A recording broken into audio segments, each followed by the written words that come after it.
Halo, Oke, halo, selamat hai. datang.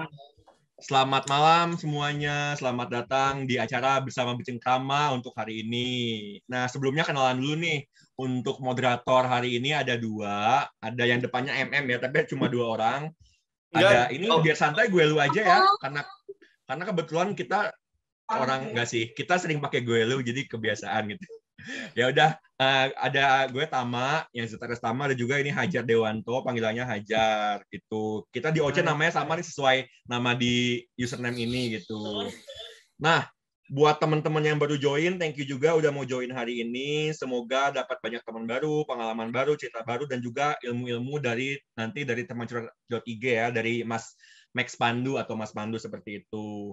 Nah, sebelumnya kita akan membacakan rules dulu nih teman-teman. Jadi untuk teman-teman di sini yang baru join terutama ya, thank you juga udah mau join. Nanti intinya kita itu apa ya? Apa sih yang membedakan antara Bersama Bercengkrama dengan webinar atau mungkin dengan acara-acara di event lain? Intinya kita lebih santai sih teman-teman. Jadi kita ngobrol santai aja.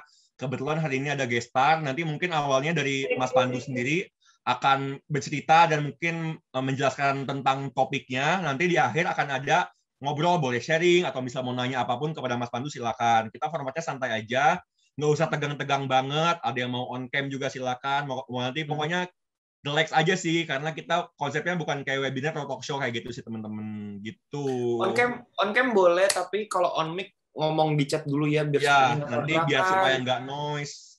Soalnya Gitu. kan Oh, kasihan nanti teman-teman yang lain keganggu gitu kalau ada banyak gue suara. ingat gue mau ngomong apa. Buat Apa? yang baru-baru, siapkan minum, karena pasti aus. Gue sih ngap ya, jadi Iya, kita mau sih Jan, mereka kalau misalnya mau dengerin dong. bener juga sih, mereka nggak bisa ngapain ya. Jadi ya udahlah, siapin. BTW, Iya. iya. Buat teman-teman yang baru join juga nih, coba dibacain rulesnya dulu ya. Sebenarnya ada di notes, tapi mungkin kalau yang emang baru join pertama kali dan belum notice, jadi intinya tadi benar kata Hajar, untuk teman-teman di sini semuanya kalau bisa off mic dulu, kalau belum ditunjuk nanti mungkin on mic-nya ketika sesi sharing atau sesi tanya jawab seperti itu. Nanti di sini juga bebas boleh on cam atau enggak. Tapi nanti ada foto bareng aja teman-teman on cam semua supaya kasarnya pansos ya nanti masuk IG-nya MM. Atau IG teman curhat juga seperti itu. Nanti kalau misalnya teman-teman di sini yang mau nanya atau misalnya mau sharing, nanti raise hand aja ya. Pada ngerti ya, raise hand lah ya. Nanti raise hand, nanti ditunjuk sama moderator ya, sama gua atau sama Hajar. Jadi jangan rebutan. Ada gilirannya ya, supaya adil gitu, seperti itu. Dan Jadi, nanti juga untuk yang bertanya atau apa namanya cerita, karena ini terbatas dan banyak juga orangnya, maksimal kita durasi 5 menit ya total, seperti itu. Nanti kalau misalnya udah habis kita ingetin. Pokoknya kalau itu pokoknya kayak gitu sih intinya.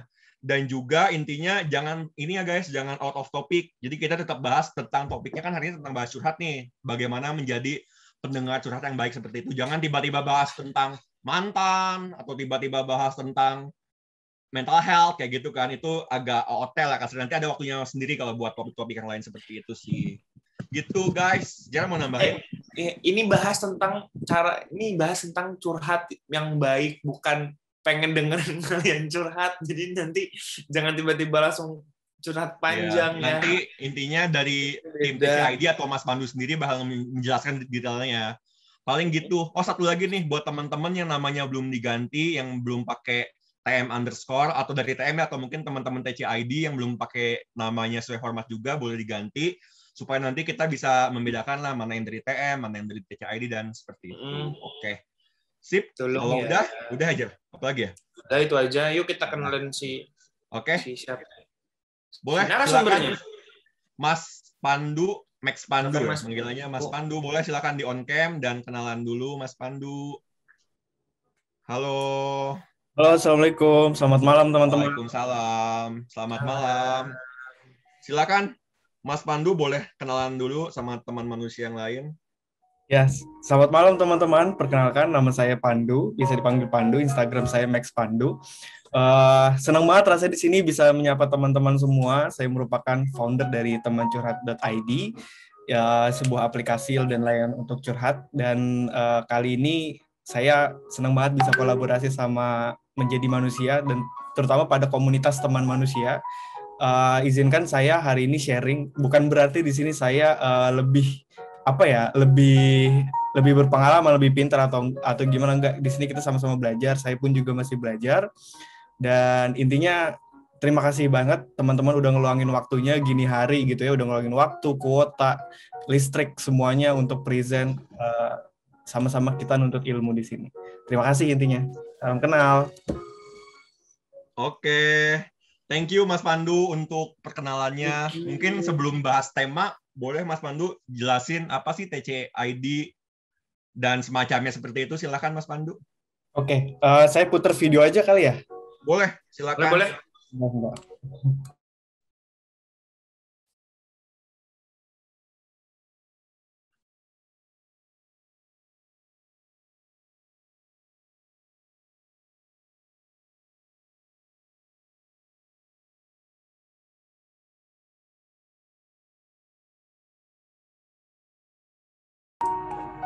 Cuma ini videonya versi lama ya teman-teman ya, mohon maaf. Kita mau bikin versi baru, tapi belum selesai. Oke, coba saya. Udah muncul ya screen-nya ya di sana ya? Udah Mas, mantap. Oh ya, coba. Nggak bilang lagi nih. Ya, tadi belum share sound. Nah, sekarang. Nggak apa-apa. Nggak semua orang punya ruang yang aman untuk bercerita, berkeluh kesah, dan berbagi perasaan. Karena nggak semua orang bisa ngerti perasaan kita, sekalipun teman, pasangan, bahkan orang tua. Kadang kalau kita curhat tuh nggak didengerin, disalahin, dan malah jadinya dimarahin. Kita tuh cuma pengen didengerin, tanpa dihakimin, dan tanpa disalahin. Kita butuh wadah yang bisa menjadi pendengar yang baik. Memperkenalkan temancurhat.id. Temancurhat.id adalah ruang digital yang berperan sebagai pendengar yang baik, yang membantu menggali solusi dan jadi sarana pengembangan diri. Di temancurhat.id, kamu bisa curhat ke para agent good listener, para certified coach, psikiater, dan juga psikolog. Dan lebih kerennya lagi, kamu bisa curhat masalah finansial, masalah hukum, masalah bisnis, dan masalah karir ke para konsultan dan mentor di temancurhat.id. Kalau mau curhat masalah agama juga bisa. Di temancurhat.id ada para ustadz dan ustazah yang siap membantu kamu. Keamanan data dan privasi kamu terjamin kerahasiaannya. Jadi, kamu bisa bebas cerita apapun tanpa khawatir. Temancurhat.id untuk Indonesia bahagia. Nah, itu Mas kira-kira mantap. kegambar lah ya. Kayak gitu. Baru tahu kalau misalkan teman curhat ada ustadz dan ustazah. Iya, masih on progress sih sebenarnya, tapi udah ada. Iya. Keren. Jadi teman-teman bisa konsultasi agama juga gitu. Goals-nya adalah teman curhat itu menjadi center of consultation gitu. Jadi apapun permasalahannya, kita pertemukan dengan ahli-ahlinya lah ibaratnya gitu. Dengan Oke, mantap banget. Ada lagi Mas Pandu yang mau mungkin dijelaskan ada lagi nggak sih Mas ini TCID yang datang hari ini selain Mas Pandu mungkin ada yang mau kenalan? Tadi boleh? Ada beberapa, ada Ola, ada Desva, ada Tiza, ada siapa lagi? Kalau boleh tahu Mas, TCID sendiri kasarnya apa ya? Kantor atau office-nya tuh ada nggak sih atau mungkin daerah mana gitu? Oh iya ada. Alhamdulillah per Oktober kemarin kita berbentuk PT, jadi udah secara legal udah resmi lah gitu. Dan kantor kita tuh ada di Cilandak di Menara 165. Jadi untuk teman-teman yang mau main di daerah Cilandak, Jakarta Selatan, kita sering banget ngadain gathering sama para agent, good listener agent. Good listener agent itu jadi volunteer. Teman-teman yang passion untuk mendengar, teman-teman yang suka ngebantu orang, itu kita kumpulkan dan kita berikan pelatihan sehingga nanti dia bisa membantu banyak orang dari teman curhat kayak gitu. Jadi pendengar. Gitu. Wah mantap. BTW boleh ini nggak Mas spoiler dikit gimana sih cara ikutan? Siapa nih yang tertarik nih jadi good listener tadi gitu sebelum kita mulai? Nah nanti itu saya sampein di materi. Ada sesinya ya. Oke. Nanti mungkin teman-teman di sini yang kepo-kepo lagi tentang TCID atau mungkin tentang topiknya nanti bisa tahan dulu ya pertanyaan nanti kita tanyakan di akhir sesi setelah Mas Pandu sharing seperti itu ya. Oke. Mau langsung mulai ya atau gimana Mas? Boleh. Oke, mungkin sebelum mulai ini kali ya, kan kebetulan ini baru apa ya, banyak wave baru kasarnya kan di teman manusia seperti itu. Mungkin boleh kali ya pada on cam dulu kita foto bareng sambil pengen lihat nih muka-muka barunya siapa aja nih yang join hari ini seperti itu. Mas Pandu ini nggak ada request mau gaya seperti apa? Dep Bebas aja. atau sarange atau gimana biasanya? Mas Pandu biasa gimana tim TCID? Sarange Yoi. atau gimana? Mas Pandu ada request? Kalau mie burung dara boleh nggak sih? Gimana tuh? Oh, boleh. Wah, baru tahu loh ini mie burung dara. Biar kita terus gitu. Flying. BTW, teman-teman silakan on cam dulu nih, kita tungguin. Boleh ya, tim MM yang udah di briefing bantuin screenshot ya. Cinta. Terima kasih. Oke, ini ada lagi yang mau on cam. Kalau tidak, boleh dimulai. Postingnya ini ya, kata Mas Pandu, burung buat burung gitu, burung dara. Mi burung dara. Gimana aja nyanyi dong? Mi burung dara. Ya mau, kenapa jadi gue jadi nih Saiful Jamil disuruh nyanyi-nyanyi. Enaknya nyambung terus gitu kan. Oke, ada lagi yang on cam. Ini ada 2 slide ya yang on cam di sini. Boleh? Mungkin aba-aba dari gue aja ya. Silakan teman-teman tim MM boleh bantu screenshot ya. Oke, silakan. 1, 2, 3. Oke, sekali lagi mungkin boleh di next slide yang tim MM. Oke, sekali lagi tetap pose aja ya. Kirim kita nggak tahu bisa berapa nih. Oke, 1, 2, 3. Oke. Masih ada? Boleh sekali lagi deh. 1, 2, 3. Oke, sip. Thank you. Tim MM Maaf, yang gue sudah salah bantuin fokus. screenshot. Ya lu mirip Tulus.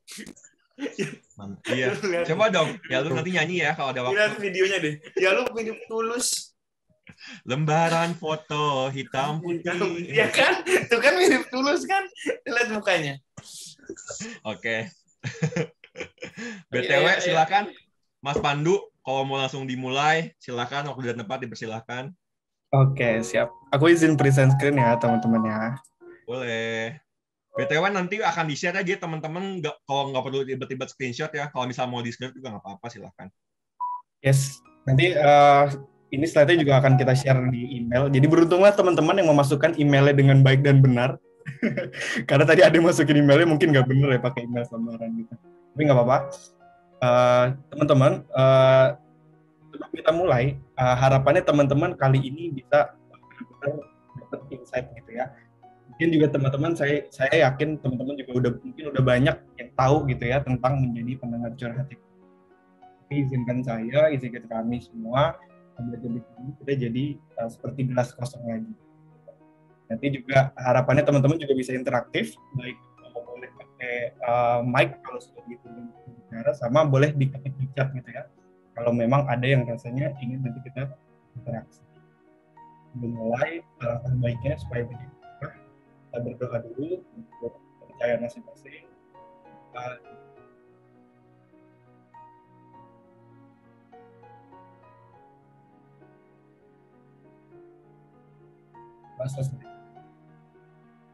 Oke, teman-teman, kita akan bahas jadi pendengar yang baik. Udah muncul kan ya screen-nya ya? Udah Mas, mantap. Lanjut, next. Nah, first thing first, pastikan di sini juga teman-teman udah ngisi semua ya tadi formnya ya. bit.ly/tm hurufnya besar -TCID. Jadi kenapa ini penting untuk diisi? Saya ingatkan lagi, nanti kita akan bagikan materinya. Juga ada sertifikat untuk teman-teman semua yang dipastikan semua isinya itu datanya benar, jadi kita bisa kirim-kirim sesuatu. Next. Nah, teman-teman, lagi-lagi, kenapa sih kita harus jadi pendengar yang baik itu? Kita selalu memulai dengan mengapa. Di sini teman-teman boleh tulis di kolom chat kira-kira mengapa penting untuk teman-teman untuk bisa menjadi seorang pendengar yang baik. Kenapa sih teman-teman harus bisa?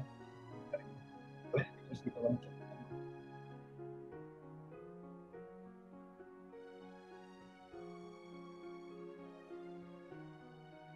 teman-teman ditulis di chat, kenapa penting bagi teman-teman. Saya rasa di sini semuanya menganggap menjadi pendengar yang baik itu penting. Karena teman-teman udah join di sini kan, gitu. Udah ikut acara ini. Kan tuliskan di chat, mengapa menjadi pendengar yang baik itu merupakan hal yang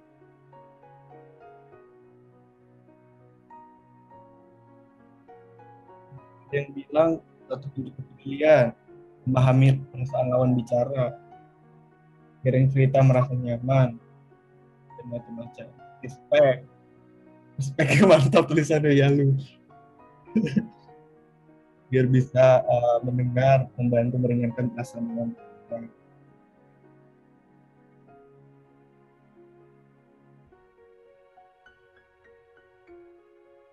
Teman-teman, musiknya terlalu besar nggak saya nyetel kira-kira? Suara Mas Pandu di kalian agak patah-patah kah atau mungkin sinyal gue aja kali ya?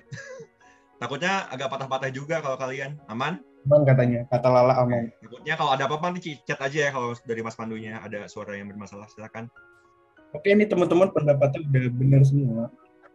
Jadi kenapa penting? Teman-teman udah tahu sendiri nih kenapa menjadi menjadi pendengar yang baik itu. Kalau dari saya pribadi, kenapa penting untuk saya? Karena saya ingin bisa membantu, bisa menolong orang-orang di sekitar saya gitu. Kebetulan juga saya seorang guru di suatu SMK. Saya juga punya murid. Tadi sama ya, ada guru juga di sini. Dan banyak dari murid saya juga yang suka cerita gitu. Jadi memang sayangnya skill ini udah diajarkan di sekolah teman-teman. Gitu. Mungkin ada ya beberapa sekolah yang mengajarkan atau beberapa kampus yang mengajarkan. Tapi pada umumnya kemampuan mendengar ini tidak diajarkan. Padahal kemampuan mendengar ini itu sangat berguna. Bahkan sampai nanti kita tua, kita punya anak, kita punya keturunan. Alangkah beruntung ya keturunan kita, alangkah beruntung ya anak-anak kita nanti jika mereka mendapati kedua orang tuanya bermedis. Jadi ketika mereka cerita, ketika mereka curhat gitu ya, baik masalah kecil atau masalah besar, mereka didengarkan. Dan faktanya pada penelitian, anak-anak itu yang mereka didengarkan masalah kecilnya, mereka juga akan bisa cerita dengan masalah besarnya.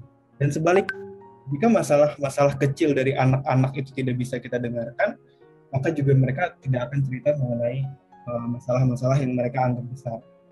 Jadi, skill mendengar ini kira-kira penting atau penting banget? Pasti jawabannya penting banget. Oke, kita lanjut. Mudah-mudahan teman-teman udah dapat ya wrong way-nya, mengapanya teman-teman harus bisa menjadi orang pendengar. Yang pertama adalah yang perlu kita ketahui juga, mendengar itu seperti seni. Mendengar itu seni. Mendengar itu bukan ilmu matematika yang 1 tambah 1 sama dengan 2. Bukan ilmu eksak yang hasilnya pasti. Gitu ya. Tapi mendengar itu adalah seni. Dia itu sangat abstrak dan ukurannya juga berbeda-beda. Kondisinya pun berbeda-beda. Dan ini merupakan skill yang harus dilatih, dan dilatihnya juga bukan dalam kurun waktu sebulan 2 bulan, bahkan tahunan juga gitu. Jadi seperti naik sepeda gitu teman-teman. Di awal tuh pasti rasanya berat, terus jatuh, salah-salah gitu. Tapi sering berjalannya waktu, ketika kita latih terus mendengarnya, dan itu juga sama seperti naik sepeda, kita akan piawai dan akan lihai. Jadi perlu diketahui teman-teman, belajar mendengar itu tidak 1 atau 2 hari. Tapi itu merupakan proses latihan selama kita hidup gitu ya, selama kita melatihnya. Karena itu merupakan skill, dan skillnya seni lagi. Bukan skill yang seperti tadi saya bilang, 5 eksak, 1 tambah 1 sama dengan 2. Dan perlu juga teman-teman catat bahwa mendengar itu seni. Oke. Kita lanjut. Nah, fakta menarik tentang mendengar. Saya ambil faktanya negatif aja ya. Kalau fakta positifnya teman-teman juga saya yakin udah tahu semua gitu. Nah, saya ambil fakta yang 3 fakta negatif tentang mendengar. Yang pertama adalah mendengar itu sangat melelahkan teman-teman. Karena kita harus menghabiskan energi, kita harus menghabiskan fokus, waktu, dan semuanya. Mendengar itu seperti salah satu investasi terbesar yang diberikan kepada seseorang.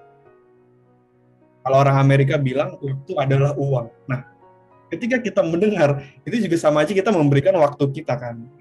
Itu juga berarti kita memberikan uang kita. Maka itu mendengar itu sangat melelahkan. Dan juga untuk energi. Nggak bisa yang kayak kita dalam kondisi capek, kita ngedengerin itu nggak bisa. Terus yang kedua itu, mendengarkan itu berbahaya. Kenapa berbahaya? Karena kita mendapatkan kepercayaan seseorang. Jika kita tidak mampu menjaga kode-kode etiknya, ketika kita tidak mampu menjaga privasinya, ketika kita tidak mampu menjaga yang lain-lainnya, ini akan menjadi bumerang. Dan analoginya seperti kita ini, ketika ada orang yang datang ke kita, itu mungkin seperti kita ini seperti bisa dikatakan bahasa kasarnya, mohon maaf, seperti kita tempat buang sampahnya dia. Jadi dia datang dengan sampahnya untuk dibuang, dan kita yang menerima. Nah, bahayanya kalau kita tidak punya filter, kalau kita belum selesai dengan diri kita sendiri, itu akan berdampak gitu ya, berdampak negatif. Makanya penting sekali untuk teman-teman untuk bisa menjadi seorang good listener, itu ada baiknya kita tuh bisa selesai dulu dengan diri sendiri gitu. Sorry, saya present screen lagi. Mas Pandu, boleh aku potong sebentar? Boleh, boleh. Ya, tadi ada beberapa teman-teman yang ini bilang suaranya agak putus-putus gitu, Mas, agak patah-patah. Mungkin takutnya ada beberapa ada yang fine aja, tapi beberapa ada yang patah-patah, takutnya kurang tersampaikan dari Mas Pandu juga, seperti itu sih paling. Thank you ya, Mas. Sip. Kalau boleh tahu tadi patah-patahnya sampai mana ya? Dikit sih, kayak lancar, tiba-tiba patah, dikit, tiba-tiba lancar lagi, kayak gitu. Pastikan koneksiku oke.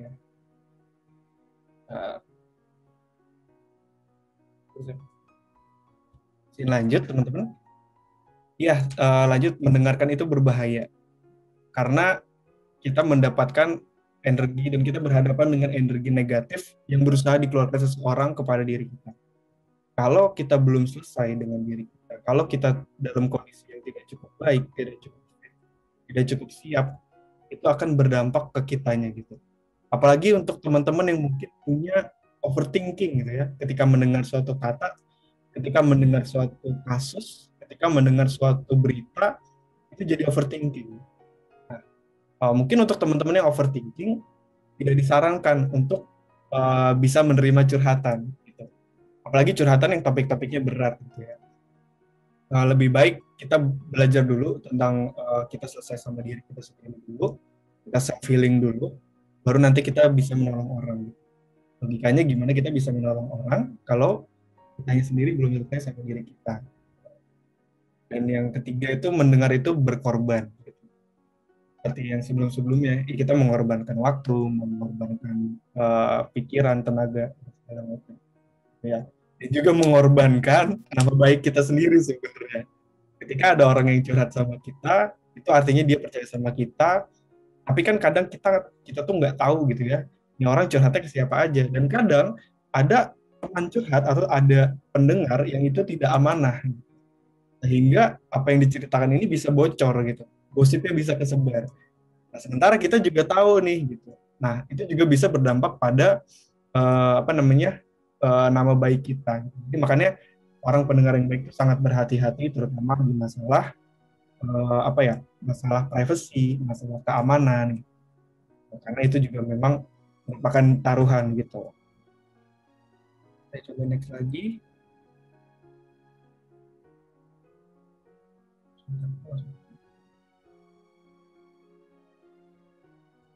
Sorry.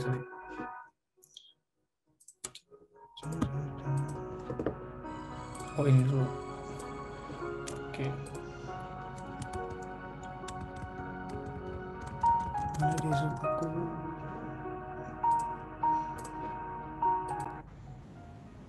Ya, udah kelihatan ya gambarnya lagi teman-teman. Tadi. Nah, kira-kira kalau dianalogikan, inilah kira-kira gambar dari ilustrasi seorang good listener. Kita biasanya bilang itu good listener agent. Bagi seorang agen, agen yang memang seperti namanya agen gitu ya, kita bekerja seperti agent yang tidak diketahui orang, pekerjaannya dirahasiakan, dan juga kita membawa perubahan gitu.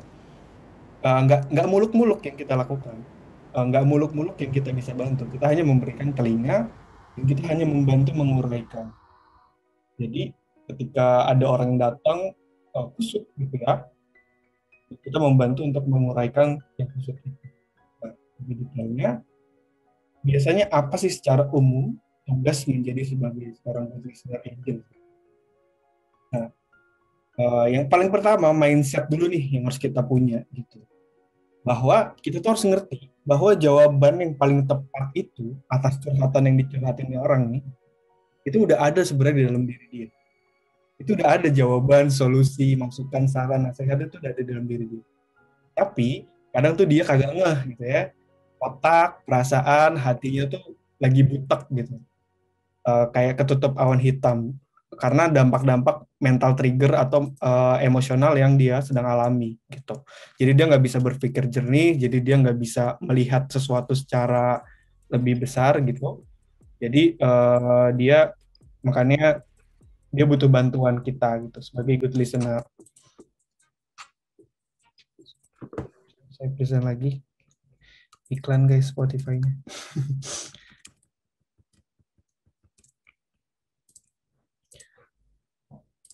Nah, terus yang kedua, mindset-nya adalah bukan tugas kita untuk ngasih jawaban.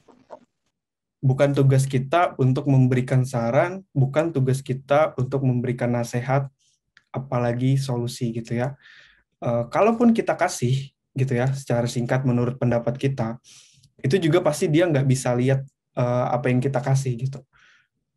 Dia nggak bisa ngerti langsung apa yang dia kasih karena dia masih ketutup gitu belenggunya, awan hitamnya gitu. Ini ada dua mindset sederhana yang mungkin teman-teman sebagai good listener bisa pahami dulu gitu ya, bahwa bukan tugas kita loh sebenarnya untuk memberikan jawaban. Namanya good listener ya kita sesuai perannya, kita tuh hanya tugas kita adalah murni mendengar gitu. Sebagai tapi kita mendengarnya nanti ada levelnya. Kita berikan level mendengar yang terbaik gitu untuk dia. Sambil membandingkan kebutekan itu atau menguraikan kekusutan seperti apa yang tadi sebelumnya ilustrasinya. Dan kita biarkan dia menemukan sendiri jawaban, saran, dan nasihat atau solusinya. Mungkin teman-teman akan bertanya-tanya, loh kalau gitu ngapain dia curhat kalau solusinya udah ada di dia sendiri? Ngapain kita jadi good listener gitu ya? Ngapain dia datang ke kita kalau kita nggak ngasih saran gitu. Nanti itu ada tekniknya sebenarnya. Deep tekniknya itu namanya teknik coaching.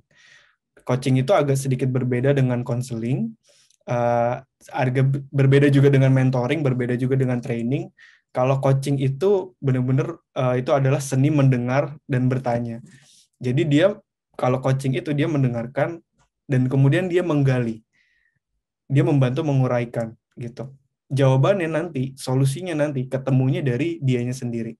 Nanti saya akan kasih tunjuk video simpel tentang coaching. Jadi untuk sekarang, coaching itu adalah tools yang sangat powerful, teman-teman. Apalagi di usia-usia kita nih, gitu ya. Anak-anak yang mungkin masih, masih baru, mungkin baru masuk 20-an, atau apalagi anak-anak di bawah kita yang mungkin anak SMA, yang lagi keras-kerasnya, lagi nggak bisa dikasih taunya. Kalau kita telling, kalau kita ceramahin, itu mental, itu nggak akan masuk gitu. Dan juga penelitian membuktikan bahwa sesuatu yang berasal dari dalam, itu dampaknya akan lebih kuat. Dan dampaknya akan lebih efektif daripada yang sesuatu yang datang dari luar. Yang ditemukan sendiri, itu akan lebih powerful daripada sesuatu yang dikasih sama orang lain dari luar. Nah, tools ini, yang bernama coaching tadi, itu adalah membantu dia menemukan sendiri apa yang ada di dalamnya itu. Sama seperti ilustrasi yang sebelumnya, kita tuh membantu. Sebenarnya benangnya tuh udah ada, cuma kusut aja. Nah, tugas kita tuh mengurai, gitu. Nanti ada skillnya itu namanya skill coaching, gitu. Seni mendengar dan bertanya, gitu. Selanjutnya, ini baru muncul. Oh iya, bagi teman-teman yang punya passion mendengar, kayak mungkin teman-teman di sini banyak ya kali ya. Biasanya sih banyak kalau saya ngisi webinar atau ngisi seperti ini.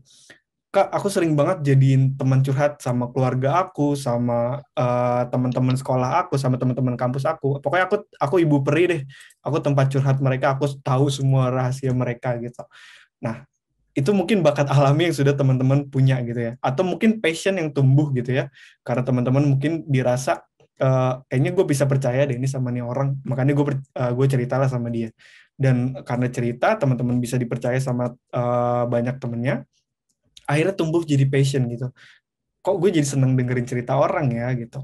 Tapi bukan untuk masalah gosipnya ya. Nah ini juga biasanya kadang kita dengerin orang itu karena kita cuma pengen tahu masalah gosipnya kan, masalah berita-berita miringnya. Nah itu juga nanti akan kita bahas tersendiri.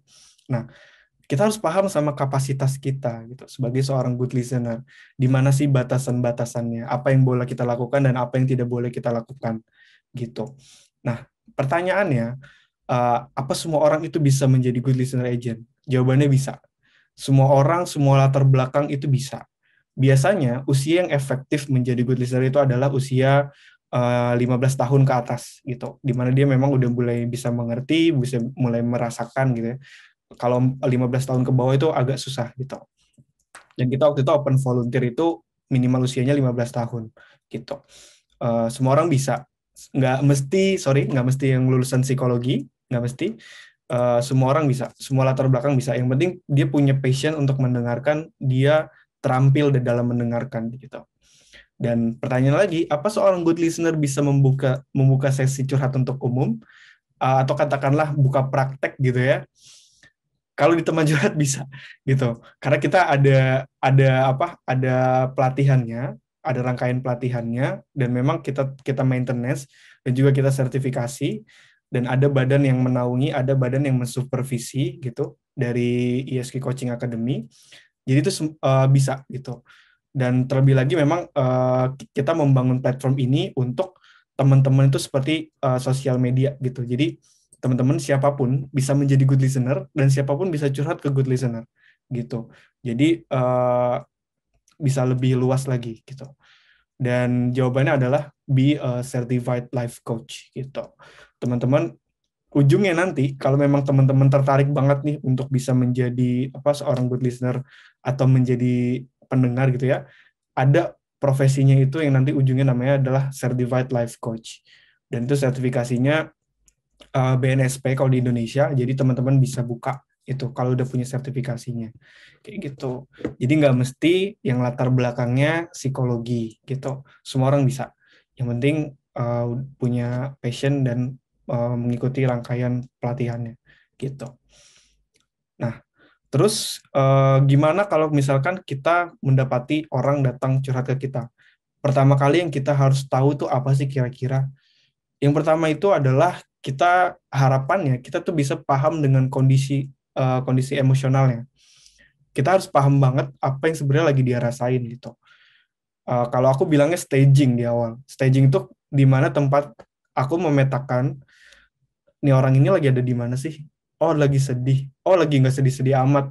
Oh lagi biasa aja sih sebenarnya. Cuma dia lagi keinget masa lalu. Oh dia udah enak nih diajak ngomong, udah bisa diajak mikir jernih gitu. Karena tools yang tadi saya ceritakan di awal itu yang tentang coaching itu bisa dilakukan kalau state mindset-nya atau state emosionalnya itu udah masuk ke ranah yang lebih positif. Kalau dia datang dalam kondisi masih nangis, masih sesenggukan, masih galau, masih masih belum bisa diajak bicara dengan baik gitu ya, belum bisa berpikir jernih. Nah itu belum bisa tuh gitu. Makanya kita harus tahu banget mappingnya tuh dia di stage mana gitu. Apa yang lagi benar-benar dia rasakan, dan kita tentukan outcome-nya.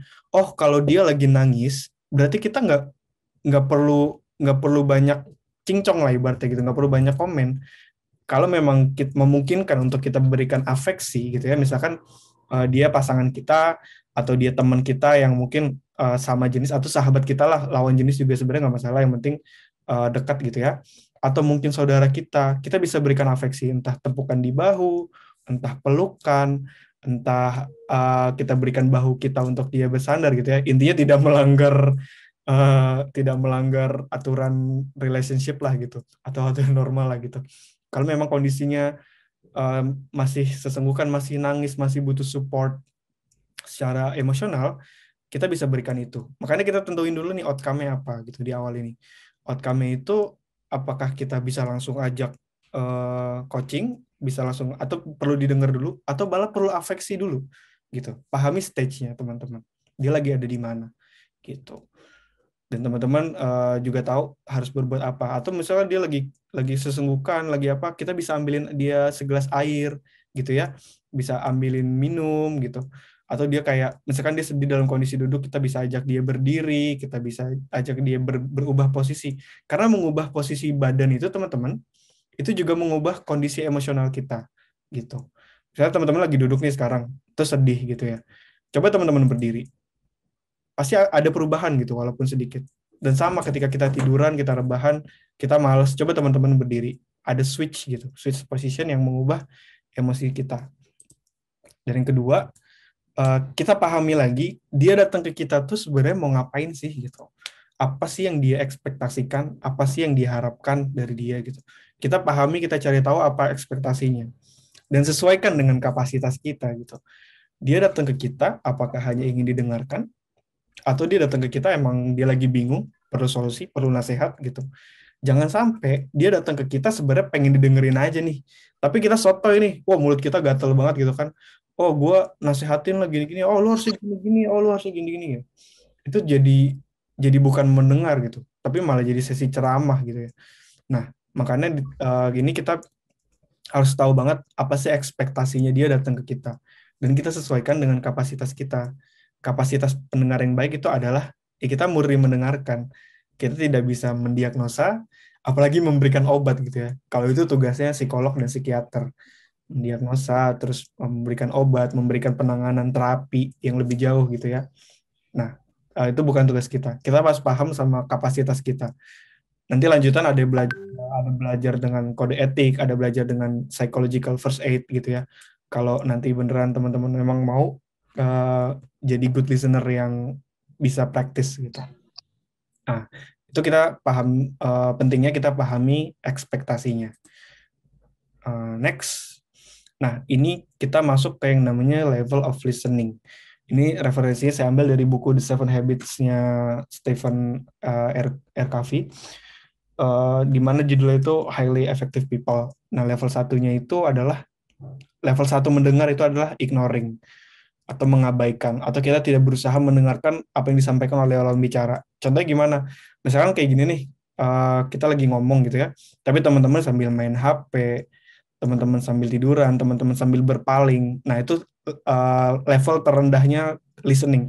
Kita dengar apa yang disampaikan, cuma kita nggak ngeh informasinya atau apa. Kadang-kadang respon kita adalah hah gitu, gimana gitu. Nah itu adalah level 1-nya listening. Level 1-nya kita mendengar atau ignoring. Kita dengar ada bunyi-bunyi di telinga kita, tapi kita nggak fokus bunyi itu bunyi apa, kalimatnya itu apa. Makanya seringkali kita nanya lagi, hah gitu. Nah, seorang pendengar yang baik itu sangat tidak sangat dilarang lah kita mengucapkan hah gitu. Ketika ada orang lagi curhat sama kita, jangan sampai kita hah gimana gitu. Tapi karena nggak dengar ya, bukan karena kita kaget gitu. Jangan sampai ini orang udah cerita, udah terbuka gitu ya, tapi kita misinformation. Kita miss gara-gara kita level hearingnya, level mendengarnya itu, level listeningnya masih ada di level 1 ini gitu. Itu memalukan. Dan saya pernah ketika ada orang yang lagi coaching sama saya, ada yang lagi cerita, saya sempat hilang gitu fokusnya, dan kayak jadi ke ignore gara-gara juga ada notif HP gitu ya, ting kayak tak ngelihat ke HP, terus jadi begitu balik lagi ke dia langsung kayak hah gimana gitu. Nah itu memalukan teman-teman kalau untuk seorang good listener gitu. Itu level 1-nya ignoring. Level 2-nya kita masuk pretend to listen gitu. Pretend to listen ini ketika kadang kita nggak siap untuk mendengarkan tapi kita paksain gitu.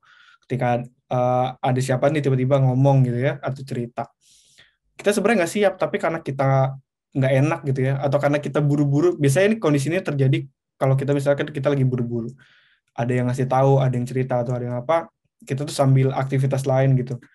Kayak kita berpura-pura kita seorang lagi mendengarkan dia, padahal kita enggak gitu. Dan ini juga level mendengarkan yang tidak efektif gitu untuk seorang pendengar yang baik. Baiknya tidak dilakukan pretend to listen, pura-pura untuk mendengarkan gitu. Lanjut level 3, selective listening gitu. Nah, siapa nih di sini di antara teman-teman yang pernah ngalamin hal ini atau pernah melakukannya gitu. Ketika ada orang datang ke kita tuh cuma pengen tahu info yang pengen kita denger aja gitu, kabar yang pengen kita denger aja, lainnya nggak penting gitu. Misalkan yaudah gimana hasilnya, mana duitnya, atau apa gimana gitu. Kita cuma pengen informasi yang menurut kita menyenangkan aja, atau kita kalau lagi orang cerita tuh kita hanya menyimak dan mendengarkan sebagian pesan yang kita anggap penting aja gitu. Ini termasuk ke level 3, yaitu adalah selective listening, dimana kita cuma ngambil info yang kita senengin aja atau kita butuh aja gitu. Dan ini juga nyesek teman-teman buat dia yang lagi ngomong sama kita, lagi cerita sama kita, sebaiknya juga tidak dilakukan gitu. Nah, ini level 4, itu attentive listening, di mana kita menaruh perhatian terhadap apa yang disampaikan. Menaruh perhatian kan juga banyak gitu ya, ada yang menaruh perhatian, kita perhatiin nih, tapi yang kita perhatiin bukan konten omongannya, bukan konten informasinya, bukan konten emosinya, tapi bisa jadi kita perhatiin gaya, perhatiin rambutnya, kita perhatiin matanya, kita perhatiin bajunya, atau kita perhatikan lekuk tubuhnya. Pernah nggak sih teman-teman lagi ngomong sama orang nih, ada orang cerita gitu ya, fokus kita malah ke yang lain gitu. Kita perhatiin gitu ya, kita dengerin, tapi mata kita ke badannya, mata kita ke mananya gitu, jadi teralih fokusnya. Nah, ini juga masih agak blur di level 4 ini gitu, dan masih agak kurang efektif sebenarnya. Jadi teman-teman, kalau misalkan teman-teman beneran jadi good listener dan ada yang curhat ke teman-teman, mau dia pakai baju apa, mau dia bau badannya gimana gitu misalnya ya, kalau memang sekiranya tidak membuat teman-teman bisa nyaman gitu, lebih baik nggak diterima dulu. Tapi kalau misalkan teman-teman terima, jangan sampai kita memberikan ini juga. Misalkan yang curhat ke kita tuh lawan jenis gitu ya, yang curhat ke kita tuh menarik lah, good looking atau gimana, atau membuat kita risih atau sebaliknya. Nah, usahain banget kita nggak memperhatikan hal itunya, tapi kita memperhatikan konten bicaranya gitu. Jadi biar efektif. Dan level tertingginya listening kalau menurut buku ini adalah itu sympathetic listening, di mana kita memberikan simpati di dalam mendengar kita gitu. Kita mendengarkan dan merespon apa yang disampaikan oleh lawan bicara, yang tersirat maupun yang tersurat, yang terucap maupun yang tidak terucap gitu. Termasuk gesturnya, posisi duduknya, intonasinya, bahasa tubuh lainnya gitu. Dan juga nanti ada teknik yang namanya teknik matching mirroring untuk membuat mereka semakin nyaman gitu. Tapi tekniknya nggak saya jelasin di sini karena itu cukup panjang gitu, butuh sesi sendiri untuk ada latihannya soalnya gitu.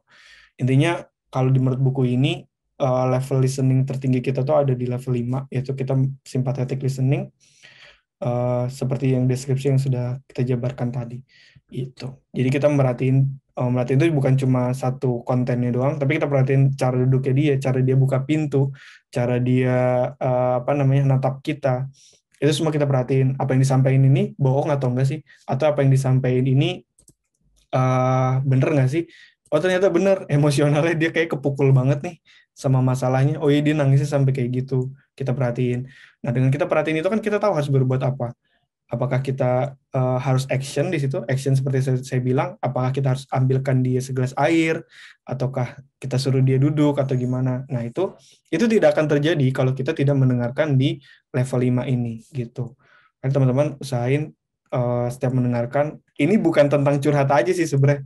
Teman-teman lagi belajar, lagi dengerin dosen, lagi webinar kayak gini pun, itu juga ilmu ini kepake gitu sebenarnya, supaya mendengar kita jadi efektif gitu. Oke. Kita next. Hal-hal yang sebaiknya kita nggak katakan saat sesi curhat ya. Nah, yang pertama banget itu bikin sesi curhat itu gagal. Kita tuh kadang ada yang cerita tuh kita pengen banget berusaha menghibur gitu, pengen banget jadi sosok yang bisa menenangkan gitu ya, pengen pengen banget jadi sosok yang bisa membuat dia nggak sedih lagi. Which is itu benar gitu. Itu nggak salah gitu. Tapi kadang itu membuat prosesnya jadi tidak efektif gitu. Kita berusaha banget buat dia lebih baik. Kita ajak dia kayak apa ya? Padahal dia belum siap gitu. Terus juga kita berusaha ngasih saran atau nasihat atau solusi. Orang di dalam kondisi emosional yang lagi kurang stabil atau lagi kurang bisa apa ya? Menerima suatu informasi dengan jernih, itu baiknya kita tidak kasih saran. Dan mungkin dari 100 saran yang kita berikan, itu paling cuma satu yang bisa dilakuin sama dia. Paling cuma satu. Dan itu satu itu juga belum tentu efektif. Karena apa? Karena kita bukan dia gitu. Kita bukan dia yang merasakan masalahnya gitu. Karena kita tidak berdiri di sepatunya dia lah, ibaratnya peribahasa saya lupa kayak gitu. Nah, biasanya yang membuat proses curhat ini jadi gagal atau jadi tidak efektif karena kita berusaha banget nih ngasih saran, ngasih solusi. Apalagi kalau kita bercermin dengan masalah yang kita udah pernah alamin. Oh, kalau gue sih dulu kayak gini gitu. Terus juga kita baiknya tidak mengirim quotes gitu ya. Quotes galau, quotes bijak, apalagi mungkin ayat-ayat suci gitu ya. Itu menurut penelitian tidak efektif gitu. Kalau kata para terapis, ya udah kita dengerin dulu, kita nggak ngasih apa-apa dulu nih gitu. Dan juga biar nggak toxic, kita nggak memberikan respon yang selalu positif gitu, kayak semangat ya apalah gitu, kamu pasti bisa kok, kamu gini-gini kok. Nah, dengan kita memberikan jangan sedih ya gitu misal, itu adalah seperti kita mendinai atau kita mengajak dia untuk tidak merasakan emosinya, padahal penting bagi dia untuk dia bisa menerima dulu dan merasakan emosinya dulu gitu. Jadi emosi itu juga perlu banget untuk diterima. Jadi kalau dengan kita berikan kata-kata seperti itu akhirnya menjadi toxic, yang mungkin teman-teman juga udah familiar ya, sama yang namanya toxic positivity gitu. Dan yang kelima ini juga penting banget, tidak membandingkan dan tidak mengkompetisikan. Kadang curhat itu jadi ajang kompetisi. Teman-teman juga udah, saya yakin udah banyak yang tahu nih, kayak jadi adu nasib gitu kan.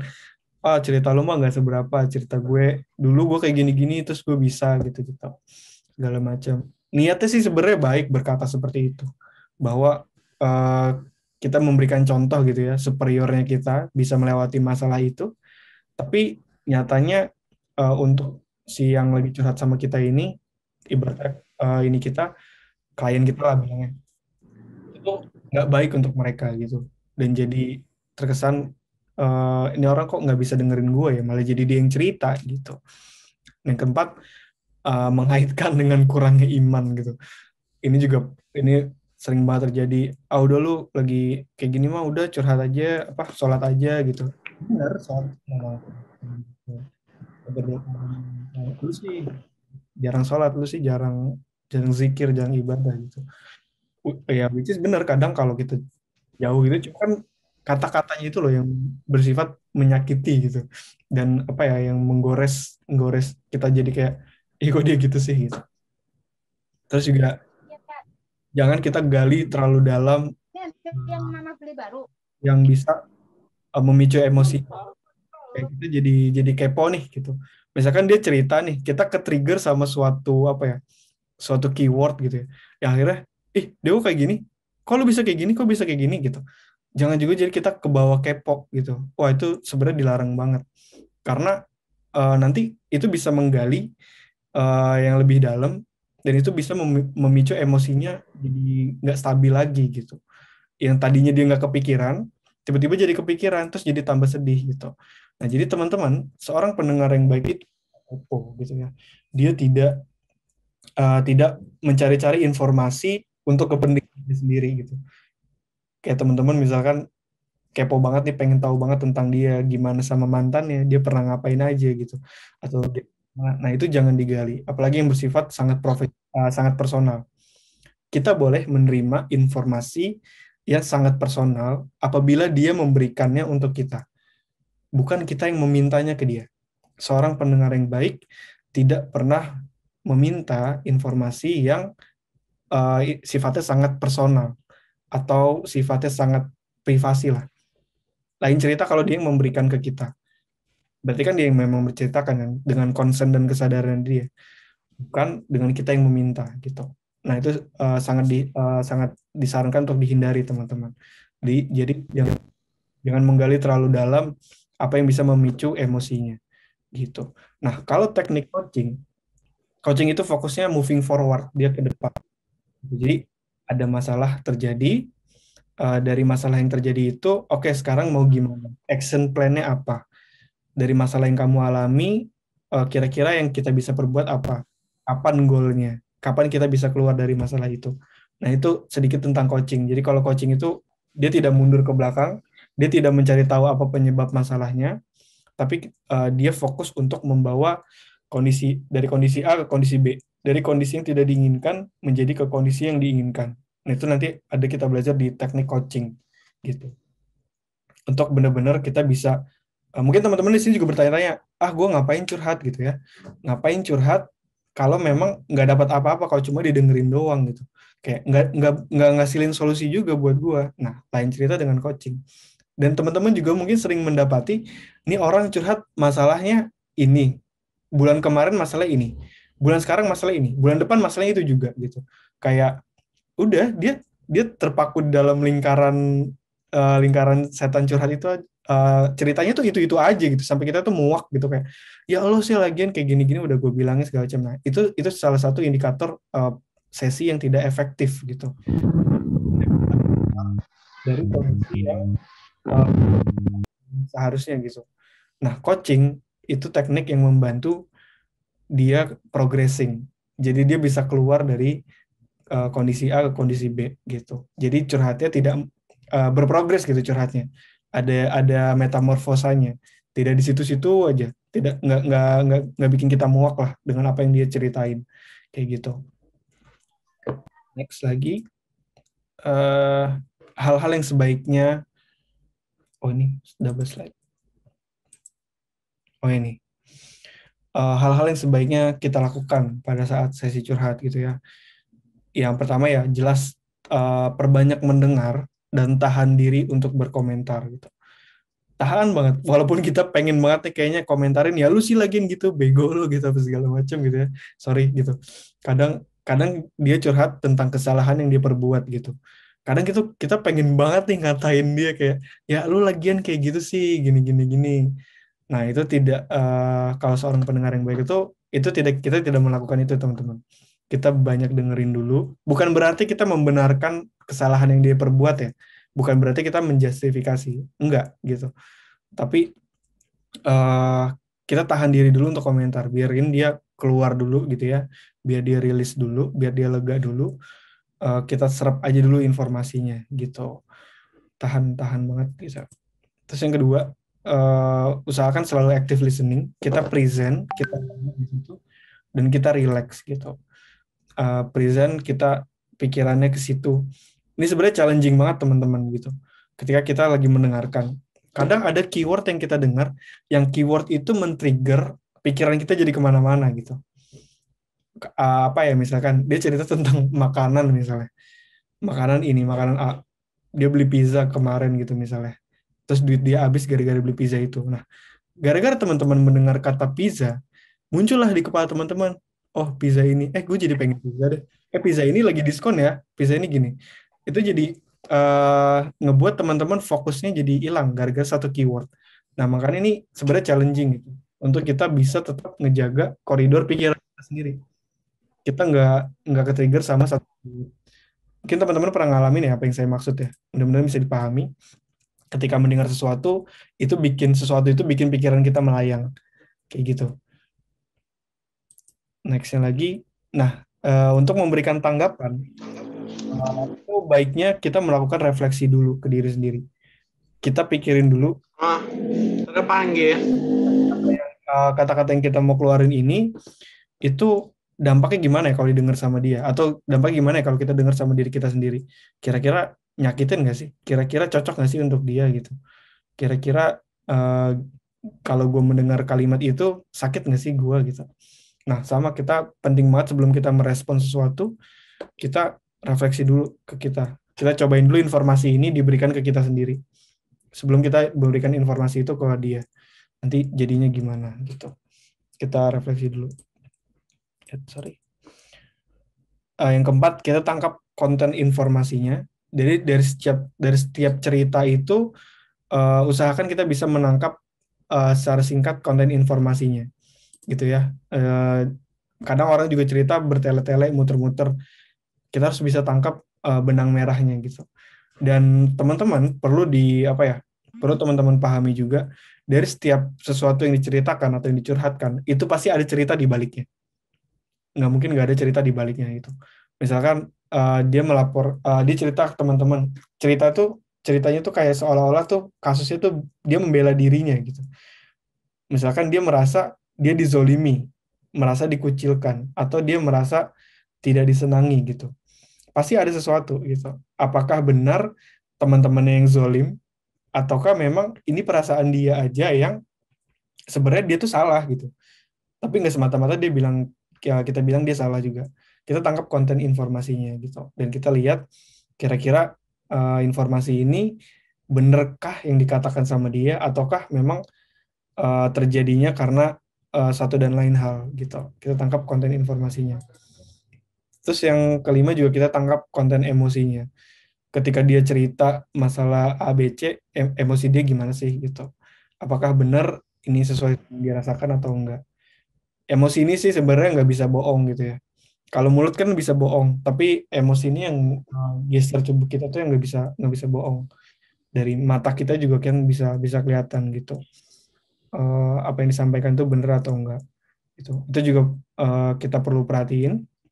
Jadi mendengar itu juga bukan hanya dengan telinga teman-teman, tapi dengan mata juga gitu. Jadi kita mendengar dengan melihat. Gitu. Kita libatkan empati.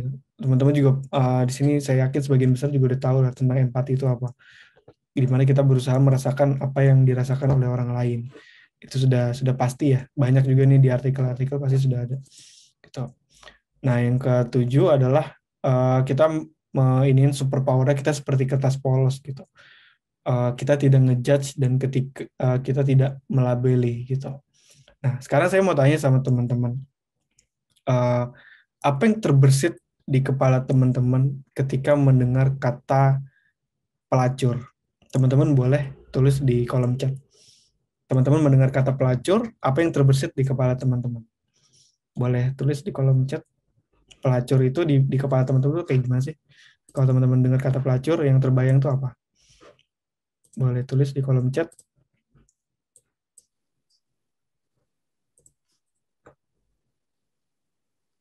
Ada yang bilang negatif, ada yang bilang pekerja seksual, ada yang bilang wanita, ada yang bilang dunia malam, ada yang bilang segala macam. Boleh teman-teman tulis pendapatnya ketika teman-teman mendengar suatu kata, itu kata pelacur. Tuh.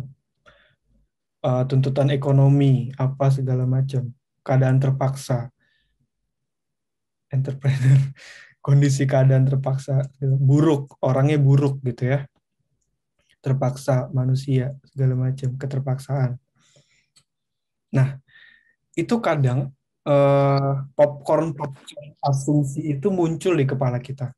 Kalau kita nggak pakai mindset yang namanya superpower kertas polos, gitu ya. Kertas polos itu maksudnya, ya udah kita polos aja gitu, nggak ada apa-apanya.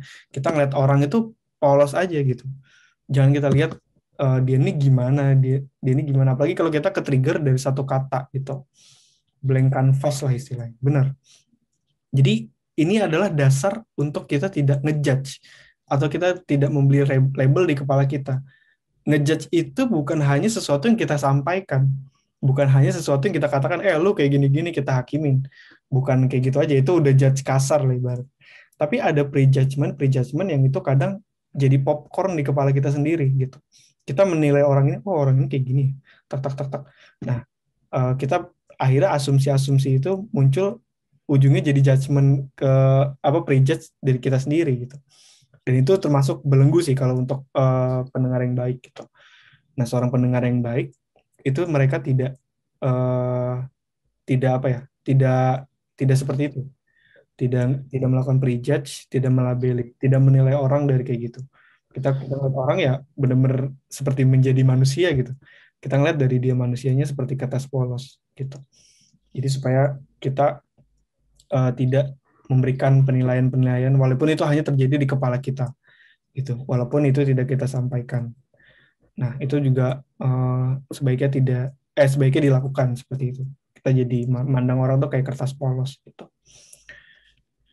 Next-nya apa dia?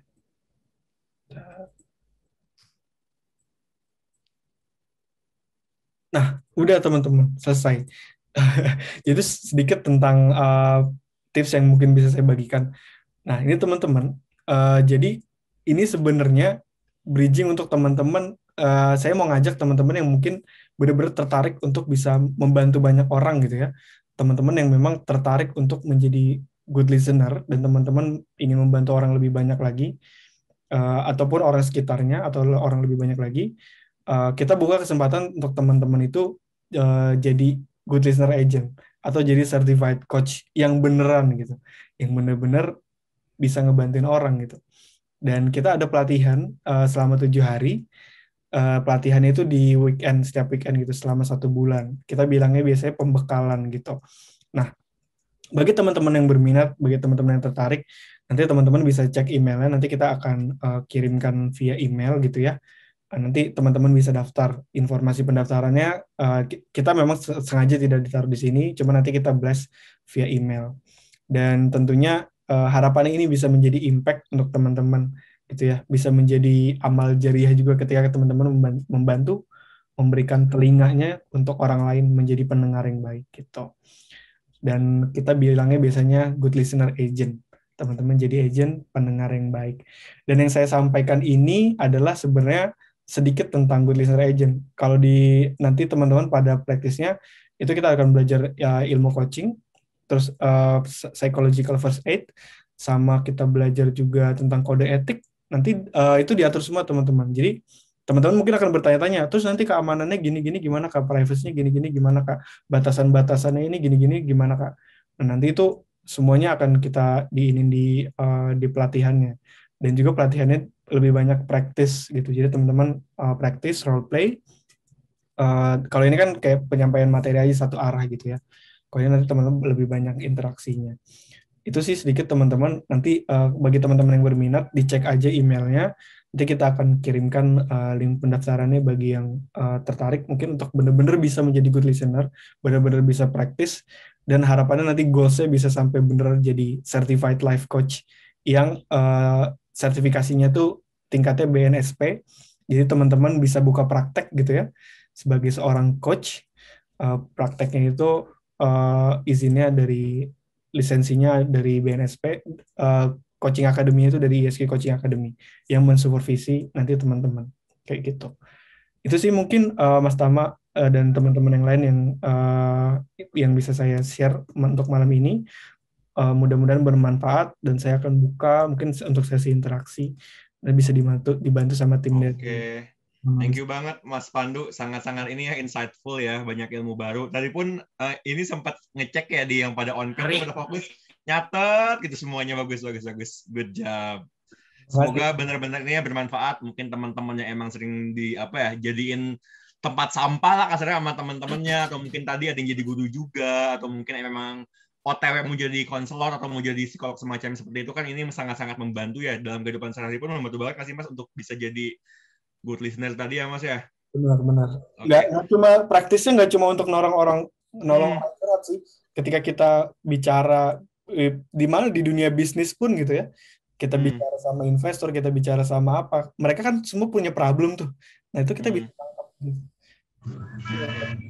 Sebelumnya ini Mas mau tahu kan, tadi kan Mas Pandu bilang semua background pendidikan bisa jadi apa ya? Tadi istilahnya good listener ya Mas ya? Good listener agent. Oke, itu ya good listener agent seperti itu. Mas Pandu sendiri emang background pendidikannya apa sih Mas? Kalau saya itu sebenarnya formernya itu saya musisi sebenarnya. Wah, mantap. Tapi saya sekolahnya tuh sistem informasi IT dan selama di IT itu saya juga mengulik tentang dunia startup, dan kebetulan waktu itu kenapa saya ada teman curhat, ini saya cerita sedikit. Jadi waktu itu saya secara nggak sengaja bikin di Line, dulu namanya Line itu telepon. Itu teman curhat. Niatnya itu kayak buat untuk teman-teman cerita masalah percintaan aja, masalah galau, masalah move on belum putus. Tapi kok saya ngelihatnya kok addersnya kok ceritanya semakin kesini semakin serius ya. Ada yang cerita dia diperkosa tukang kebun ya, ada yang cerita dia dilecehkan keluarganya, ada yang dia sampai self harming, cutting gitu ya, ada yang dia jedot-jedotin kepala ke tembok, dan nggak sedikit banget orang yang udah punya tendensi untuk bunuh diri dan udah melakukan beberapa percobaan untuk bunuh diri. Di situ saya kayak gue tuh dulu nggak sama sekali nggak tahu tentang dunia kesehatan mental, dunia psikolog atau segala macam. Dulu bener-bener pure sotoy aja gitu. Tapi di situ mulai ngerasa, oh ini bukan kapasitas gue nih, gue nggak bisa handle ini nih. Dan akhirnya riset, oh ternyata kayak gini gitu. Dan makanya akhirnya diseriusin teman curhatnya. Yang awalnya nggak punya purpose, nggak punya buat iseng-iseng, akhirnya ayo deh coba bismillah, siapa tahu bisa jadi impact untuk orang banyak. Akhirnya diseriusin deh teman curhatnya. Gitu. Mantap. Sangat-sangat ini ya, insightful. Maksudnya kan background-nya IT ya Mas ya tadi? Iya, tapi IT background pendidikannya, tapi kalau jiwanya sebenarnya ini ada yang bilang di komen Mas, part of Indo Musik Gram kah? Benar nggak Mas tuh? Betul. Nah, mantap. Mungkin boleh dicek ya di sosmednya Mas Pandu. Nah, ini selebgram nih Mas Pandu berarti. Mas Pandu selebgram. Tuh ya selebgram Mas Pandu, bukan gue. Oke. Nah, ini aja iseng-iseng. BTW nih, boleh mungkin Mas Pandu boleh di stop dulu mungkin screen-nya. Oke, thank you. Teman-teman silakan kalau misal yang mau nanya ngacung gitu. Nanti, boleh teman-teman yang mau nanya di raise hand, nanti kami tunjuk ya, jangan tiba-tiba on mic supaya tertata dengan baik gitu, antriannya seperti itu. Silakan yang mau bertanya atau mau curhat tentang topiknya guys, jangan out of topic, silakan. Tadi yang pertama ini aja, Risa ya. Risa Gumai. Di gua aja tuh biar urutannya pas. Boleh, silakan. Risa, silakan. Nah, sekarang Kak. Besok. Sekarang dong. Kalau besok lamaan. Baru lebaran. Maaf. Ya, maaf. Perkenalkan, nama gue Risa. Rumah di Bekasi. Pengen nanya soal, boleh nanya 2 gak? Boleh. Mana Mas Pandu? Oke. Boleh. Silakan. Yang pertama.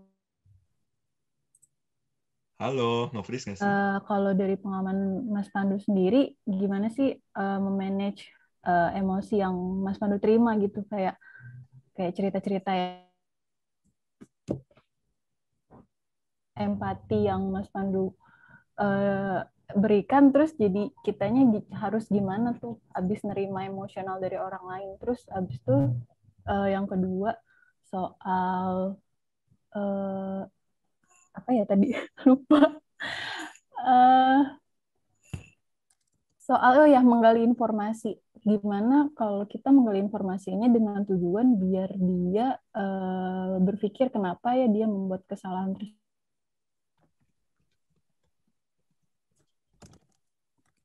Makasih. Oke. Izin teman-teman jawab singkat berdasarkan pemahaman saya. Kalau yang nomor pertama, suaranya putus-putus nggak? Jelas nggak? Iya, agak putus-putus sih tadi Risha. Kalau akunya jelas nggak? Oh, boleh, Mas Pandu aman. Silakan Mas Pandu lanjutin lagi. Yang pertama, kita kan ibaratnya jadi tempat sampah ya. Kita dapetin kondisi emosional orang tuh yang kadang tuh negatif banget gitu kan ke kita kan maksudnya. Terus gimana cara kita bisa manage, gimana cara kita bisa dealing supaya kondisi emosional atau kondisi mental kita juga tetap sehat gitu. Ada teknik yang namanya itu coping, gue lupa namanya. Coping inilah. Aku lupa namanya. Pokoknya intinya kayak kita naruh sesuatu itu di meja gitu.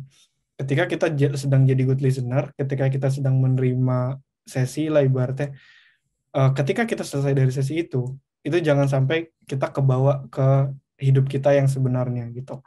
Jadi kita taruh, ibaratnya kalau kita kayak dikasih kertas nih gitu ya, kasih kertas lecek gitu, kita ambil, itu ibaratnya emosionalnya ya. Nah itu kita taruh aja gitu di kertas, dan itu bisa kita praktekin pakai motion juga. Karena motion itu to emotion gitu. Motion to emotion, gerakan kita yang membantu menentukan emosional kita. Kalau misalkan kita lagi ngerasa, aduh nih orang kayak bawa energi buruk nih gitu. Ya udah kayak kita coba ambil gitu, terus kita taruh aja gitu di meja, kita letakin. Itu berpengaruh teman-teman. Kalau untuk saya pribadi berpengaruh bahwa saya menginin energi negatifnya saya taruh gitu. Itu bisa dengan kayak gitu tekniknya. Banyak sebenarnya teknik-teknik untuk merilis atau melepas emosi negatif. Teman-teman juga sebenarnya bisa searching di YouTube atau di Google. Tapi kalau yang saya lakukan biasanya kayak gitu. Kalau misalkan saya lagi nggak enak banget nih, dapat emosi yang nggak enak, saya coba ambil gitu ya. Saya coba taruh di meja. Dan juga sebelum mulai, kita pastikan kita itu punya waktu atau kita dalam kondisi yang enak atau enggak. Kadang karena kalau orang tahu status kita misalkan sebagai terapis atau sebagai good listener atau sebagai psikolog atau sebagai coach gitu ya, kadang kita ketemu orang di mana gitu, entah di kondangan, entah di rumah teman atau di mana, karena dia tahu kita adalah seorang teman curhat, kadang dia mau curhat aja tuh bawaannya. Nah, padahal kita kondisinya lagi nggak siap. Nah, itu juga baiknya kita nggak terima. Kita boleh menolak permintaan mereka untuk dibantu gitu. Kalau kita memang lagi benar-benar nggak siap. Kira-kira kita cuma punya waktu sekitar 5-10 menit untuk dengerin dia. Itu lebih baik jangan. Karena nanti khawatir ketika dia sudah mulai mengeluarkan Pandora box-nya gitu ya, sudah mulai mengeluarkan emosinya, semua ceritanya udah mulai keluar, tiba-tiba waktu kita habis, kita harus pergi gitu misalnya. Kasihan dia. Ibaratnya Pandora box itu lagi berantakan gitu ya, emosinya mungkin lagi keluar, tapi tiba-tiba kita tinggalin. Nah, makanya penting juga untuk kita di awal tuh kita pastiin dulu kita punya waktu atau enggak untuk kita membantu dia mendengarkan curhat. Dan kita pastiin dulu kondisi emosi kita, kondisi kita lagi fit atau enggak, kita lagi pusing atau enggak, kita lagi mumet atau enggak. Jangan sampai kita lagi mumet, kehajar mumet lagi, itu bahaya. Jadi teman-teman berhak untuk menolak kok gitu. Nggak setiap saat teman-teman bisa membantu. Gitu. Itu yang untuk yang pertama. Jadi jangan khawatir. Terus yang kedua, untuk menggali informasi kenapa membuat kesalahan ya. Boleh diulang sedikit pertanyaannya? Tadi agak putus. Jadi kan tadi kan yang nggak boleh dilakuin itu menggali informasi untuk nanti dia emosional lagi. Nah, kalau misalkan kita menggali informasi untuk tujuannya biar dia mikir kenapa ya dia ngelakuin kesalahan kayak gitu. Jadi ya tadi tujuannya biar meluruskan benang kusut tadi sih. Kalau kayak gitu gimana? Kalau tujuan kita biar dia mikir kenapa dia ngelakuin kesalahan, itu sebenarnya itu judgement yang secara tidak langsung. Kalau menurutku ya, itu kita menghakimi dia tapi secara tidak langsung gitu. Kalau di dalam coaching kita kalau coaching itu gini, ada masalah, dia tidak ke belakang, dia tidak mencari tahu kenapa masalah itu terjadi, dia tidak menggali kenapa masalah itu terjadi. Ini ada masalah nih. Nah, coaching itu membantu orang ini keluar dari masalah yang sedang dialami dengan action plan-nya, dengan beres option sama itu nanti ada intinya membedakan dari kondisi A ke kondisi B. Kita tidak fokus terhadap apa yang terjadi dan mengapa itu terjadi gitu. Nah, kalau saya boleh sampaikan, itu boleh digali dalam beberapa kondisi gitu. Misalkan kondisi persidangan, ketika mohon maaf terjadi pembunuhan gitu ya, atau terjadi pemerkosaan. Kenapa itu bisa terjadi? Dan itu harus dikuakkan sampai akar masalahnya dapat. Nah, itu baru worth untuk digali ketika memang sudah berkaitan dengan masalah hukum atau masalah-masalah yang melanggar hukum, melanggar hukum lah gitu. Itu baru worth untuk digali. Tapi sekiranya masalah-masalah yang tidak melanggar hukum dan tidak worth untuk digali, baiknya kita tidak gali. Karena jatuhnya kita bisa kepo gitu. Kita fokus aja bantu dia untuk dia bisa keluar dari masalah dari yang dia alamin gitu. Itu nanti balik lagi kalau saya karena ilmu yang saya pelajari itu ilmu coaching, jadi saya melihatnya seperti itu gitu. Lebih baik untuk tidak digali kenapa dia membuat kesalahan dan apalagi dengan tujuan supaya lu mikir kenapa lu ngelakuin itu gitu. Itu seperti penghakiman cuma secara tidak langsung kalau untuk saya. Mudah-mudahan menjawab. Terima kasih atas pertanyaannya. Terima kasih atas jawabannya, Mas. Thank you, Risha. Selanjutnya siapa, Jar? Kalau dihajar antriannya. Tadi Rizal di gue. Tapi Boleh. Aga sama Dev tadi turun tangan. Gue kan bingung jadinya ya. Jangan turun tangan dulu. Iya, Go, saya tadi sampai ditunjuk, guys. Ya udah, ini dulu Rizal Dwi, boleh deh Rizal Dwi, silakan boleh Rizal unmute. dulu.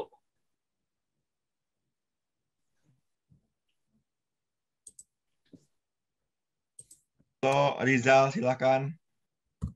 Rizal Dwi Melani. Apakah terdengar? Tidak ada suara. Oke, mungkin kalau setelah Rizal siapa Jar? Nanti Rizal coba pending dulu deh. Si Aga. Boleh Aga, silakan boleh di-unmute. Tes. Udah Rizal udah. Udah. Oh ya udah, Rizal dulu, silakan Rizal. Ya Mas Pandu, sebelumnya saya sangat mengapresiasikan sekali ya dari seorang Mas Pandu yang secara skill bisa bermain musik dan juga seorang ahli IT gitu ya, bisa menerangkan seperti ini. Kalau pertanyaannya sih mungkin dalam kita mempelajari coach, mungkin dari pengalamannya Mas Pandu itu butuh berapa tahun atau berapa waktu sih itu aja sih pertanyaannya. Kalau untuk proses coachingnya sendiri itu di pelatihannya sebenarnya 6 hari. Tapi ada 1 hari lagi tuh kayak untuk kita refleksi sesi-sesi sebelumnya itu. Dan itu ibaratnya sekolahnya ya, 6 hari itu sekolahnya. Tapi kita pada prakteknya itu kita diberikan waktu 1 tahun paling lama. Jadi dalam 1 tahun itu kita mencari jam terbang.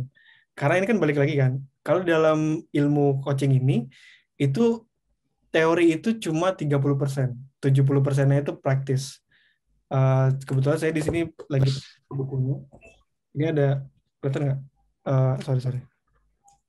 Ada bukunya itu, guideline-nya itu tebelnya kira-kira segini deh. Itu cuma untuk guideline kita aja. Dan kalau di dalam coaching itu, kita ibarat kita mau perang dibekali dengan berbagai senjata. Ada misalkan kita dibekali dengan M4, dengan granat, dengan tank gitu. Ada jurus-jurusnya dari yang paling kecil sampai paling besar.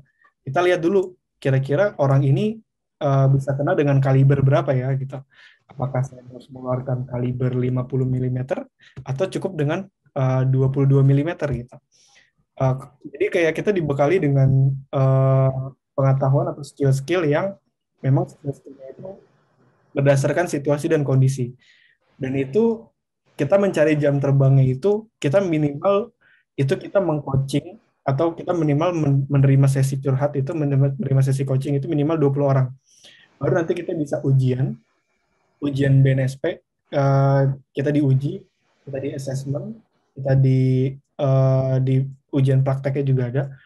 Baru nanti kita dapat sertifikasinya yang BNSP. Baru kita bisa buka praktek sebagai seorang life coach gitu, membantu orang. Itu dalam kurun waktu paling lama 1 tahun. Kalau kita dalam kurun lama 1 tahun itu kita tidak dapat sertifikasi, kita harus ngulang lagi, training lagi, atau sekolah lagi gitu.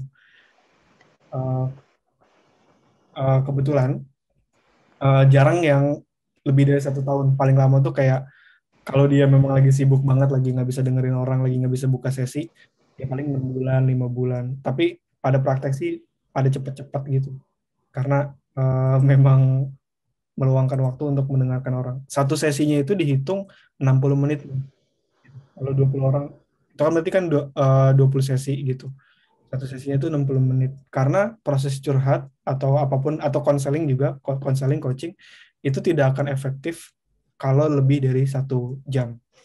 Biasanya udah ceritanya udah ngalor ngidul, yang dengerin juga udah exhausting gitu, udah capek, dan yang cerita juga biasanya juga, ya kalau yang cerita masih semangat biasanya, masih mau cerita ini itu, tapi yang dengerin biasanya capek gitu. Jadi memang diefektifkan sesinya tuh 60 menit.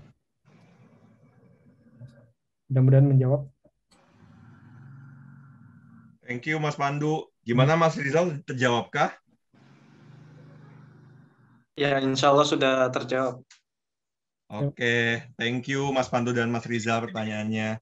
Tadi agak ya Jar ya habis Rizal ya. Agak, ayo Gak, silakan. Boleh, bertanya. silakan agak. Halo. Bentar. Gue mau pakai ini. Soalnya tadi nggak kelihatan. Ya, dikit lah ya. Jadi, Ya. alright. Jadi gini, mau nanya sih Mas Pandu ya.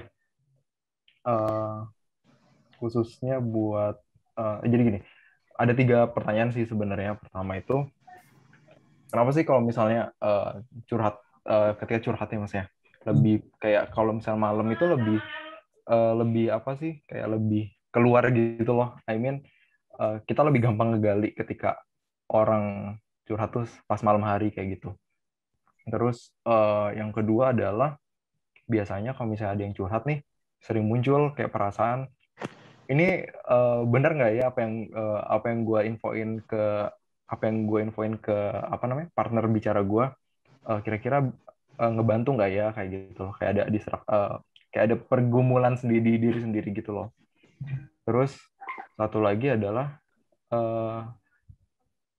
cara tahu bedain mana orang yang kepo sama cerita kita sama yang beneran mau dengerin curhat itu ada nggak sih? Soalnya jujur sih kalau kita juga perlu hati-hati gitu sih Mas, kalau gue pribadi ya.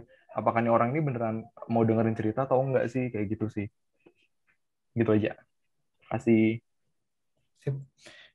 Izin jawab, Mas. Yang pertama itu kenapa malam lebih keluar, berdasarkan statistik dari teman curhat dari aplikasi yang kita punya.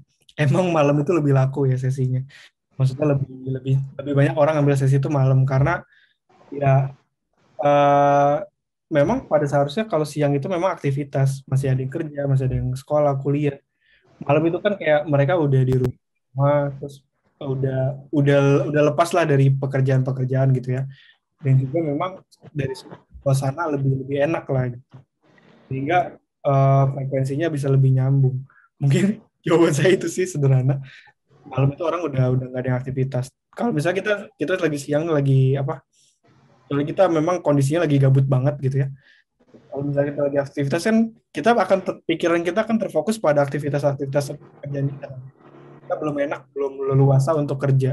Belum leluasa untuk cerita. Karena masih ada pekerjaan yang harus diselesaikan. Itu. Jadi memang malam itu waktu yang lebih efektif sih. Dan kalau di statistika teman curhat itu yang jam 20 ke atas tuh lebih rame. Bahkan kalau ada agent yang open slot sesi jam 1 malam itu masih ada yang ngambil. Jam 1, jam 2 malam itu masih ada yang ngambil. Gitu, karena memang kondisinya malam itu lagi overthinking ya. Waktu Indonesia overthinking gitu kan. Jadi itu lebih enaknya gitu. Terus yang kedua, biasanya kalau curhat sering muncul perasaan ragu atas apa yang kita sampaikan. Itu wajar. Lagi-lagi itu wajar. Nah, makanya diusahakan kita tuh minimin banget komentarnya. Kita banyakin dengarnya gitu. Kita banyakin justru banyakin nanya. Tapi bukan mendengar untuk bertanya ya, mendengar untuk memahami. Tapi kita berikan pertanyaan-pertanyaan yang itu menggali dari dia sendiri. Jadi kita tidak akan ragu memberikan informasi kalau informasinya itu datangnya dari dia sendiri gitu. Ngegali itu dari dia sendiri. Jadi kayak kita ngebuat dia dapetin informasinya sendiri. Jadi kita bakal minim keraguan gitu dibandingkan kita telling gitu. Itu juga terus terang itu masih challenging banget buat saya gitu ya. Untuk gimana caranya kita bisa benar-benar ada yang namanya powerful question, powerful answer. Kalau pertanyaan yang berkualitas, maka jawabannya juga akan jawaban berkualitas. Itu yang akan bisa dipraktekkan kalau misalkan kita ragu akan apa yang kita sampaikan. Dan bahayanya teman-teman, ketika ada orang yang curhat sama kita, itu kan berarti mereka trust sama kita kan. Informasi apapun yang kita berikan ke dia, itu bisa jadi dia percaya aja udah gitu. Dia dengerin aja udah. Karena apalagi dengan kondisi mental dia yang mungkin lagi lemah lah gitu. Nah, pemberian informasi itu harus sangat berhati-hati.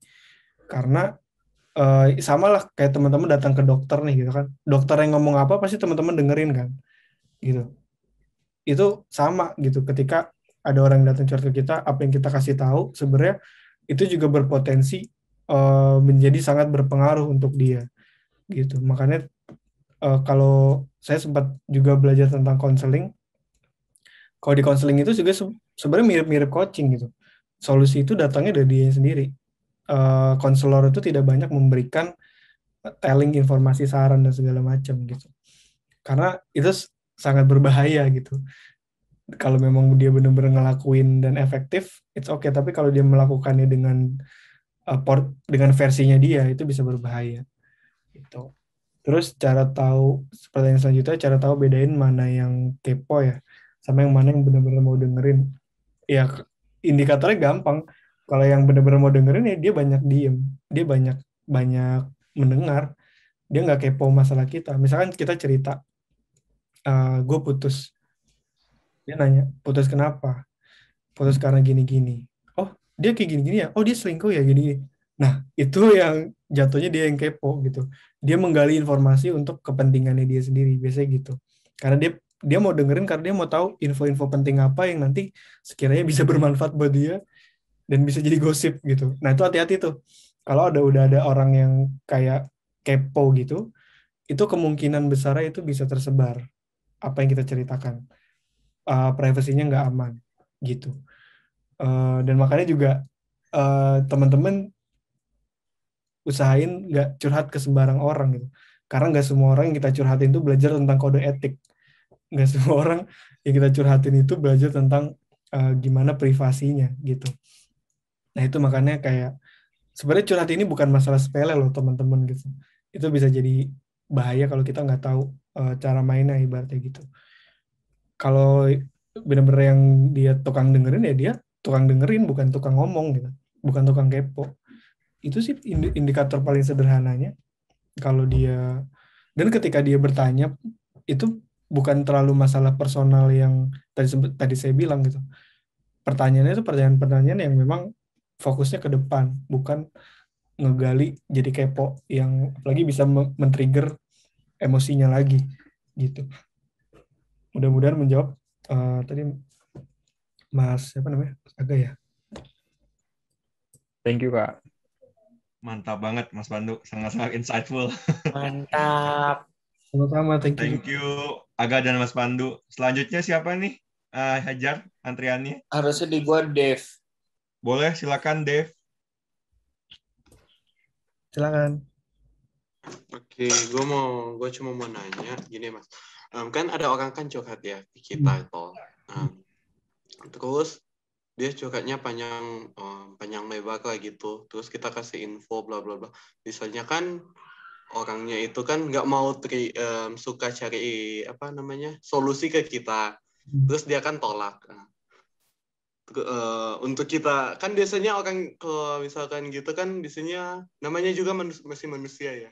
Cepat kayak mau marah gitu tapi nggak enak. Biasanya kalau Kak itu mau cara menghadapinya gimana? Itu satu ya.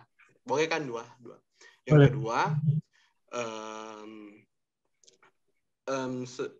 orang yang curhat ke kita kan udah kelar tuh masalah curhatannya udah kelar.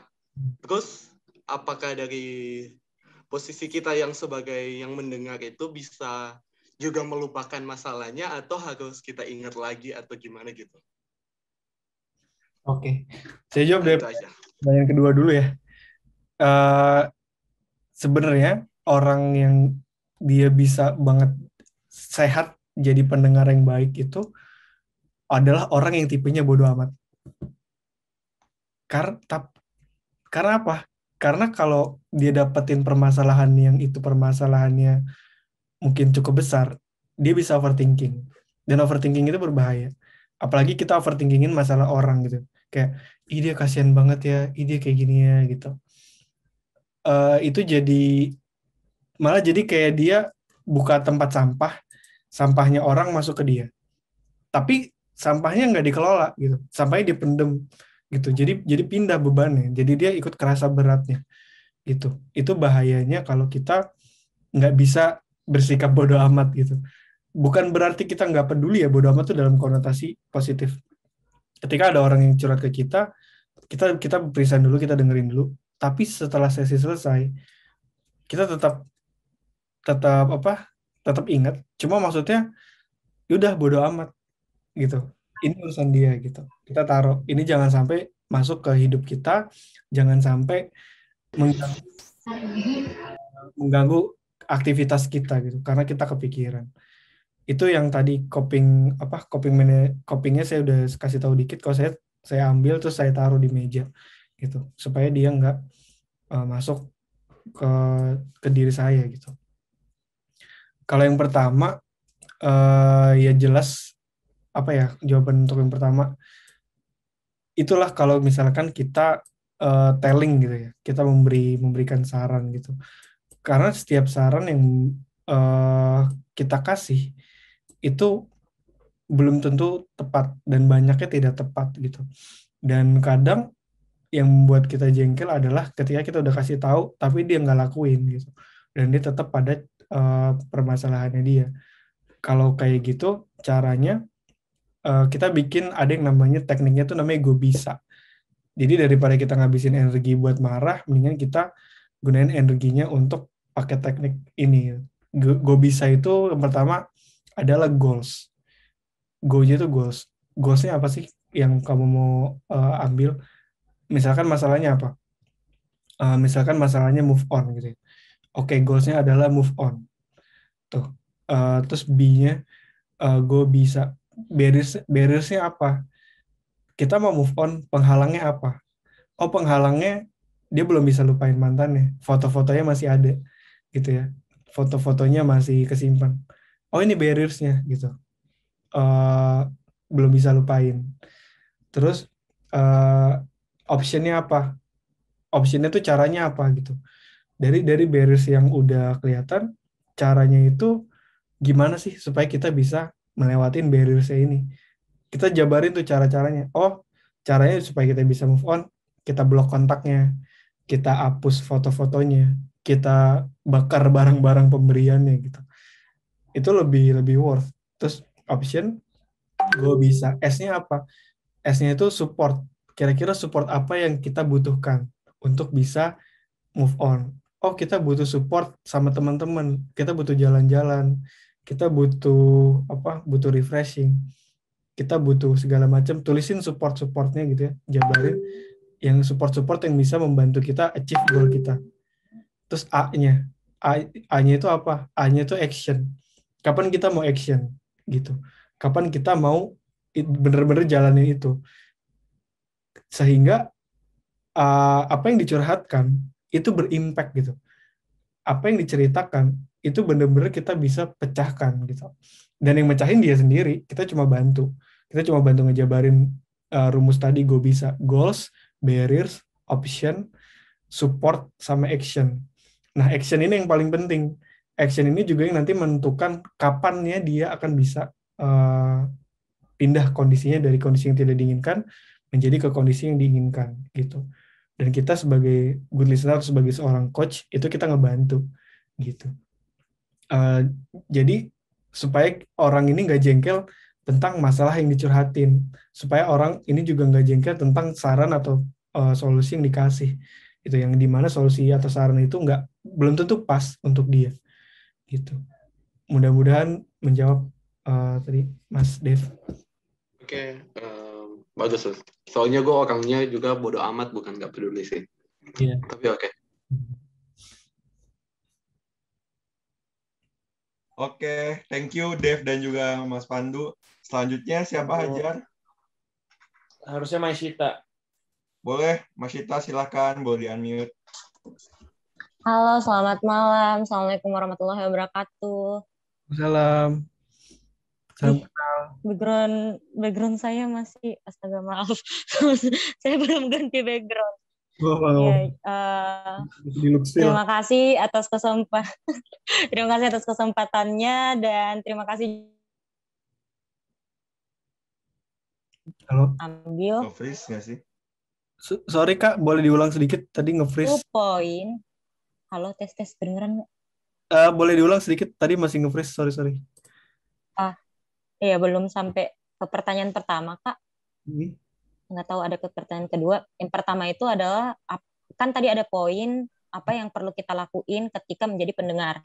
Salah satunya itu adalah melibatkan empati, feeling in gitu. Tapi terkadang gini Kak, ketika kita memiliki empati lalu terlalu feeling in kepada orang yang curhat, dia nangis, kita ikutan nangis.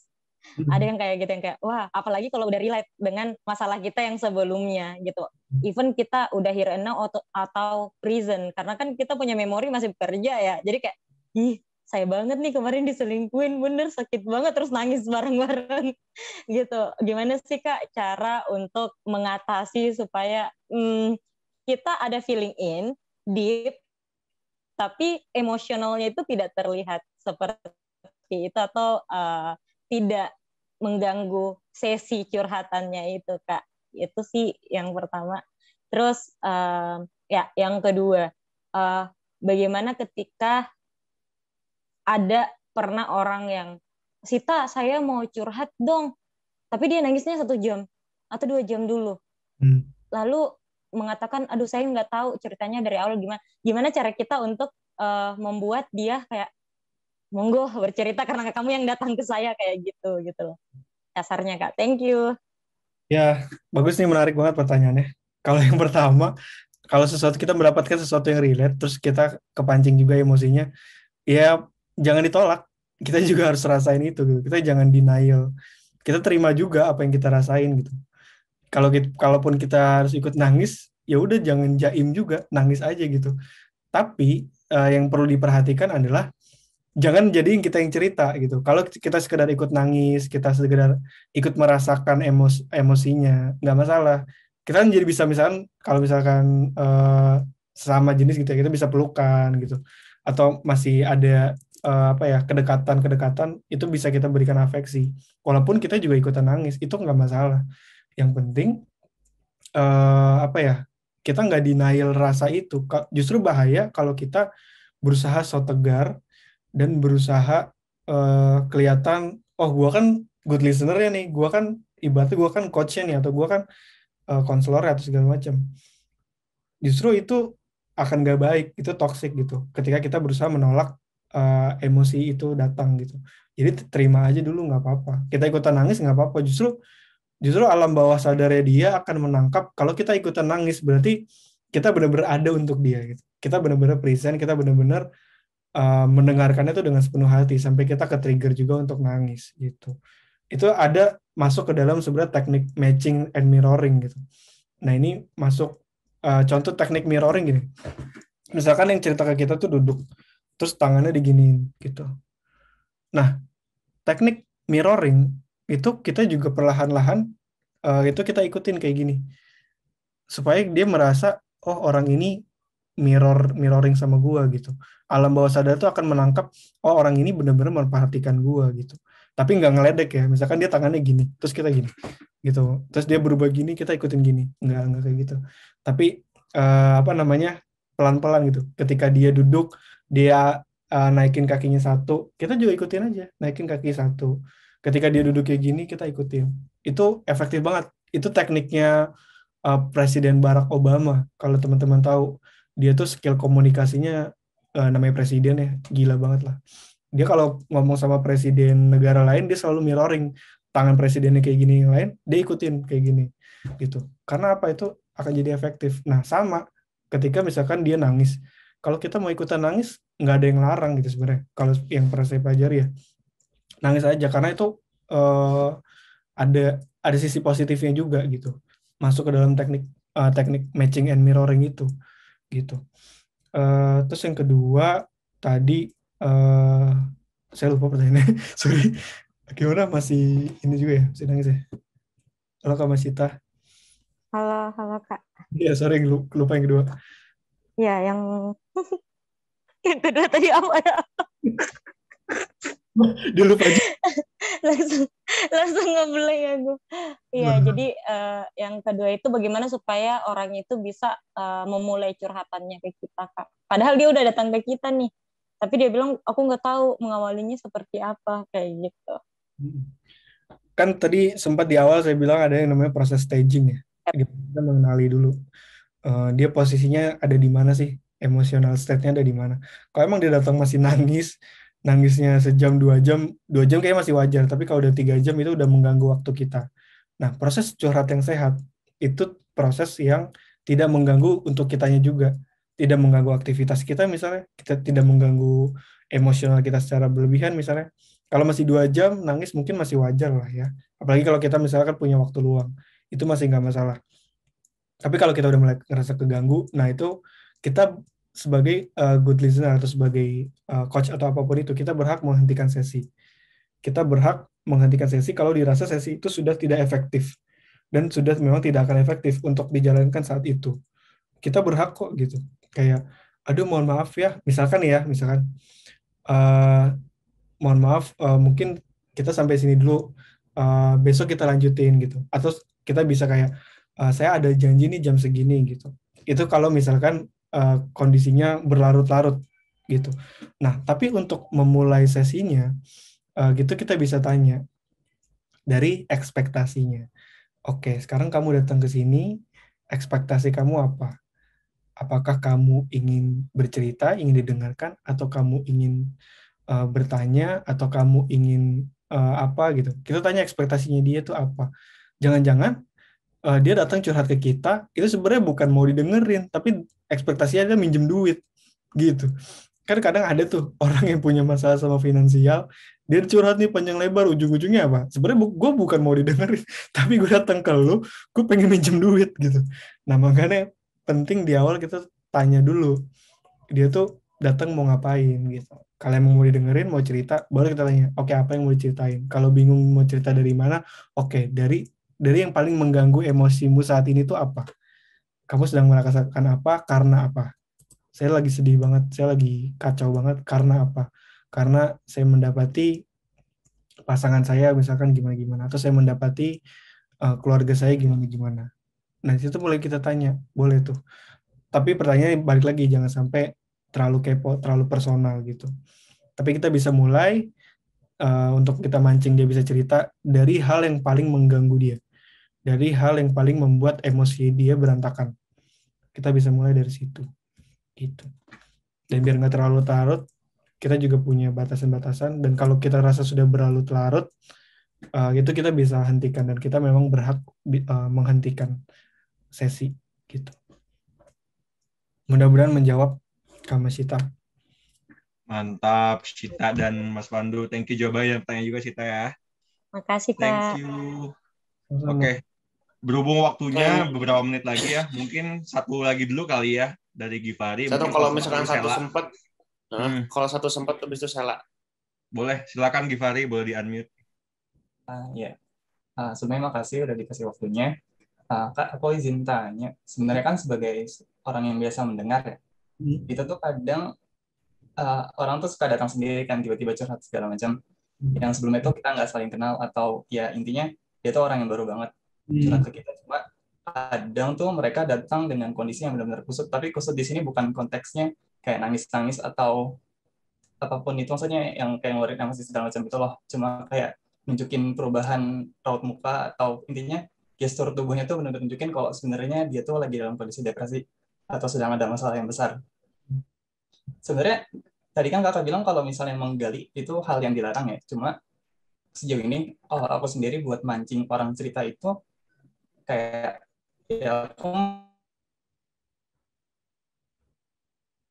Halo? Nge-freeze ya suaranya.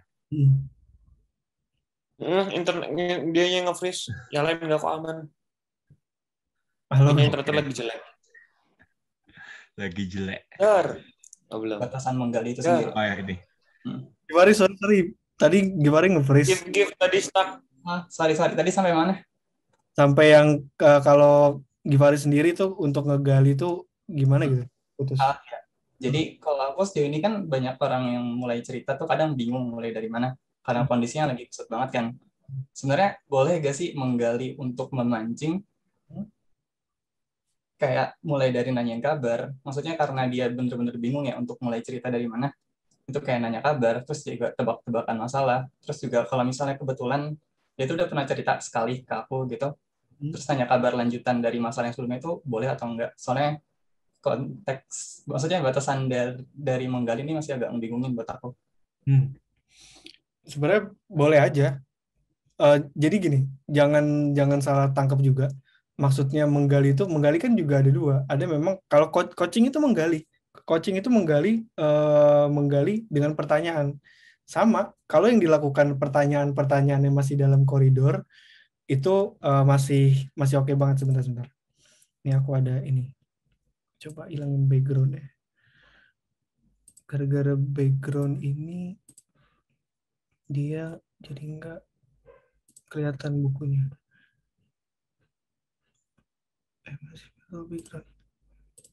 Nah, selama pertanyaan yang diberikan itu bukan pertanyaan yang lagi-lagi sifatnya personal banget dan sifatnya bisa men-trigger banget, it's okay kalau kita mau tanyain progres dari yang sesi sebelumnya.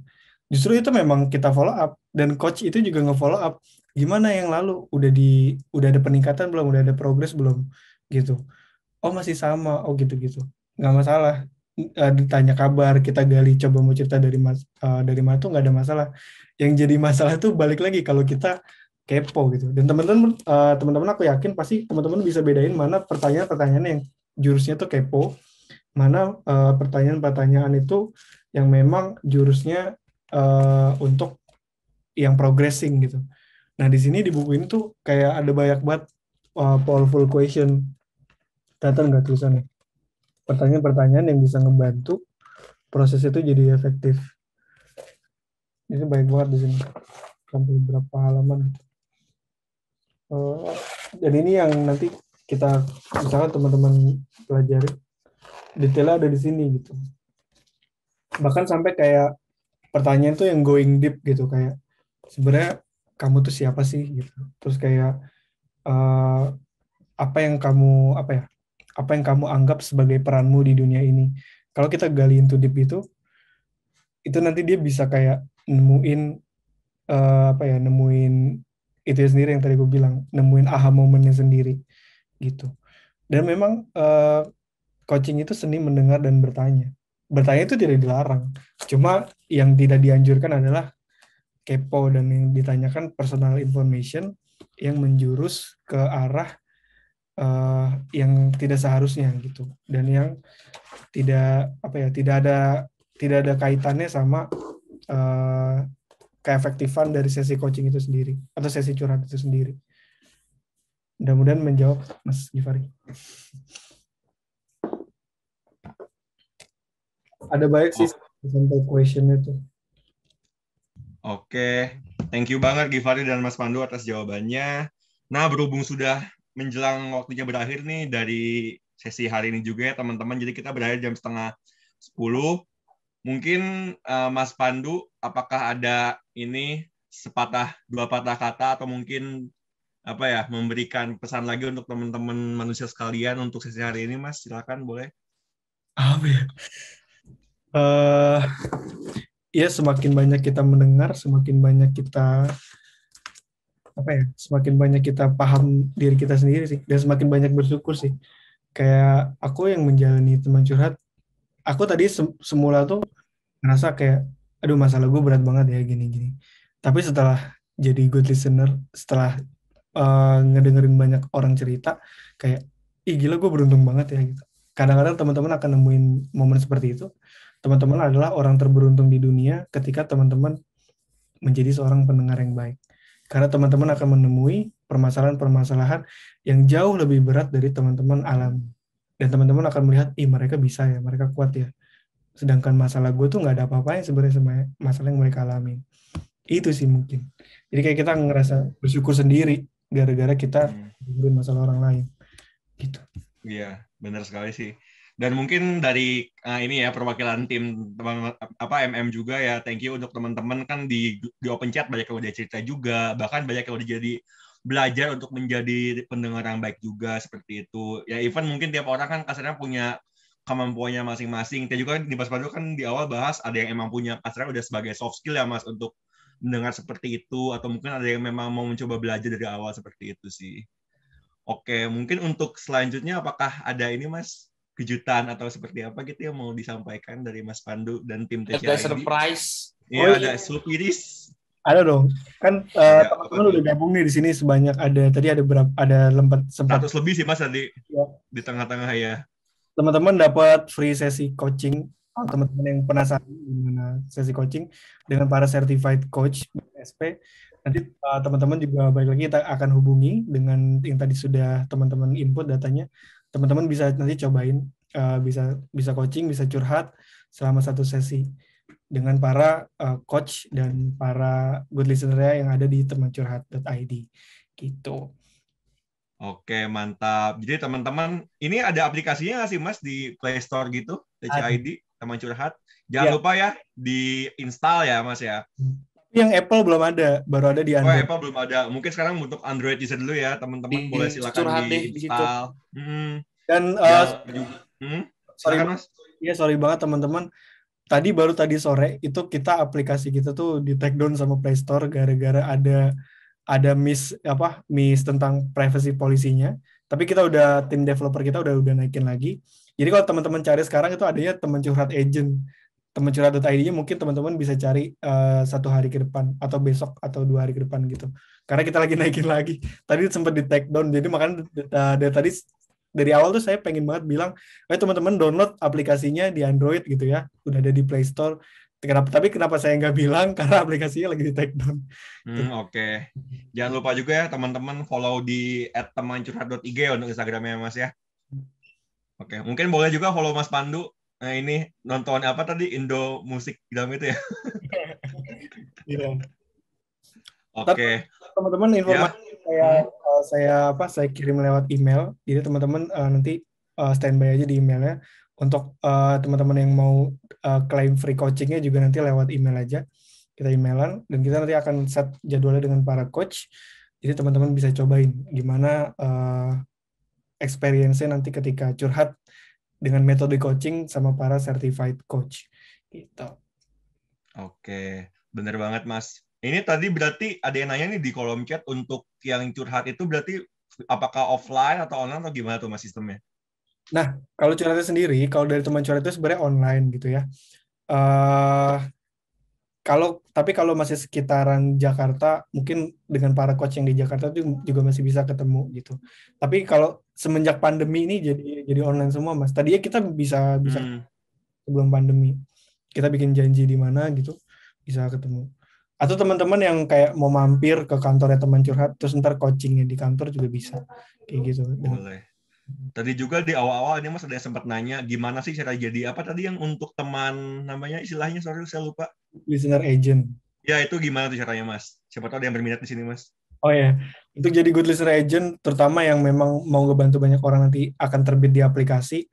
Itu nanti kita akan open untuk batch 3. Teman-teman makanya follow Instagramnya Teman Curhat, standby di situ. Kita akan open untuk batch 3. Sekarang kita udah ada 2 batch Mas dengan terakhir 2 batch itu batch 2 itu yang daftar hampir 800 orang terakhir. Itu tapi dengan berjalannya waktu seleksi jadi sekitar 200 orang gitu. Dan nanti kita akan buka lagi untuk batch 3 bagi teman-teman yang berminat, standby aja di IG-nya Teman Curhat, nanti kita pasti akan upload di sana gitu. Oke. Tadi kantornya di daerah Cilandak ya Mas ya. Ini apa Menara ISQ ya? Menara 165. 165, oke. Nanti mungkin boleh teman-teman yang Jabodetabek boleh melipir lagi, mampir. Jalan-jalan ke sana. Oke. Mungkin ada lagi dari Mas Pandu yang mau ditambahkan? Udah sih, itu aja mungkin teman-teman. Oke. Semoga harapannya dengan skill yang kita punya, kita bisa bantu orang aja sih. Itu aja sih intinya. Oke, mungkin sebelum kita mengakhiri sesi, kita foto bareng lagi kali ya. Tadi kan di awal kasarnya kita baru lihat muka-muka nih, ada yang baru join juga nih. Mungkin boleh teman-teman boleh di on cam lagi. Jangan lupa ya tadi follow @temancurhat.ig. Yang belum follow MM juga keterlaluan sih kalau udah join TM belum follow MM, nanti di-ban sama Hajar. Iya, jadi boleh juga. Nanti kita tunggu ya. Semoga kedepannya kita bisa berkolaborasi lagi ya, Mas Pandu dan teman-teman Teman Curhat seperti itu. Semoga juga nanti setelah pandemi bisa kolaborasi offline ya. Jujur agak bosen ya kalau online terus. Offline dong, guys. Ketemunya Ya, Jumat doang, Tam. Iya, Jumat doang terus depan laptop kayak aduh boring banget sama. Oke, ini teman-teman udah on cam semua. Mas Pandu mau request yang tadi nggak Mas? Mau dilaksanain? Apa tuh? Oh, nggak usah. Yang tadi yang di briefing. Oh, jangan. Nggak usah. Kecuali belum mau mimpin itu. Biasanya belum. jangan deh. Atau enggak ada request gaya lagi selain burung dara tadi, burung dara. Yang love aja. Boleh. Yang love apa tadi? Sarange. Yang sekarang. Oke. Foto bareng ya? Oke. Boleh. Nah, ini teman-teman udah on cam semua ya. Tadi gayanya boleh love atau kasih hati gitu-gitu aja ya. Oke, silakan temen ini ya, temen MM boleh bantuin untuk screenshot. Thank you. Oke, silakan aku kasih aba-aba ya. 1, 2, 3. Oke, sekali lagi. 1, 2, 3. Oke, thank you. Thank you banget ya, Mas Pandu dan teman-teman curhat semuanya sudah datang dan juga semua teman manusia sudah hadir hari ini. Nanti jangan lupa ya tadi yang di email nanti mungkin akan dikirimkan segera ya Mas ya untuk materi dan juga untuk dan lain-lainnya kasih adalah banyak kejutan juga dari Mas Pandu seperti itu. Mungkin kalau misalnya memang nanti mau tanya langsung boleh follow Instagramnya teman curhat, lihat teman curhat IG atau mungkin langsung ke Mas Pandu aja ya. Di mana Mas Instagramnya Mas? Max Pandu. Oke, di Max Pandu mantap. Ini ya jangan ngajak. Boleh sih kalau mau ngajak collab nyanyi gitu. Boleh. Oke, thank you banget teman-teman semuanya sudah hadir hari ini. Sampai ketemu di minggu depan dengan topik dan gestar yang lain juga kalau ada ya. Nanti kita kabar lagi di open chat. Sampai jumpa. Thank you sudah datang. Sehat-sehat untuk semuanya. Mohon maaf lahir batin juga kita belum maaf-maafan guys. Nanti minggu depan lah ya. Oke, sehat-sehat semuanya. Besok aja lah Tam. Kita bikin sendiri nanti aja. Lah ya, ada sesinya khusus lah ya. Oke, thank you teman-teman semua. Sehat-sehat. Thank you udah join. Semoga bermanfaat hari ini. See you. Selamat malam. Selamat istirahat. Thank Happy you weekend teman juga untuk manusia yang dan sudah teman curhat. weekend Terima besok. kasih Kak. Bye-bye. Dadah.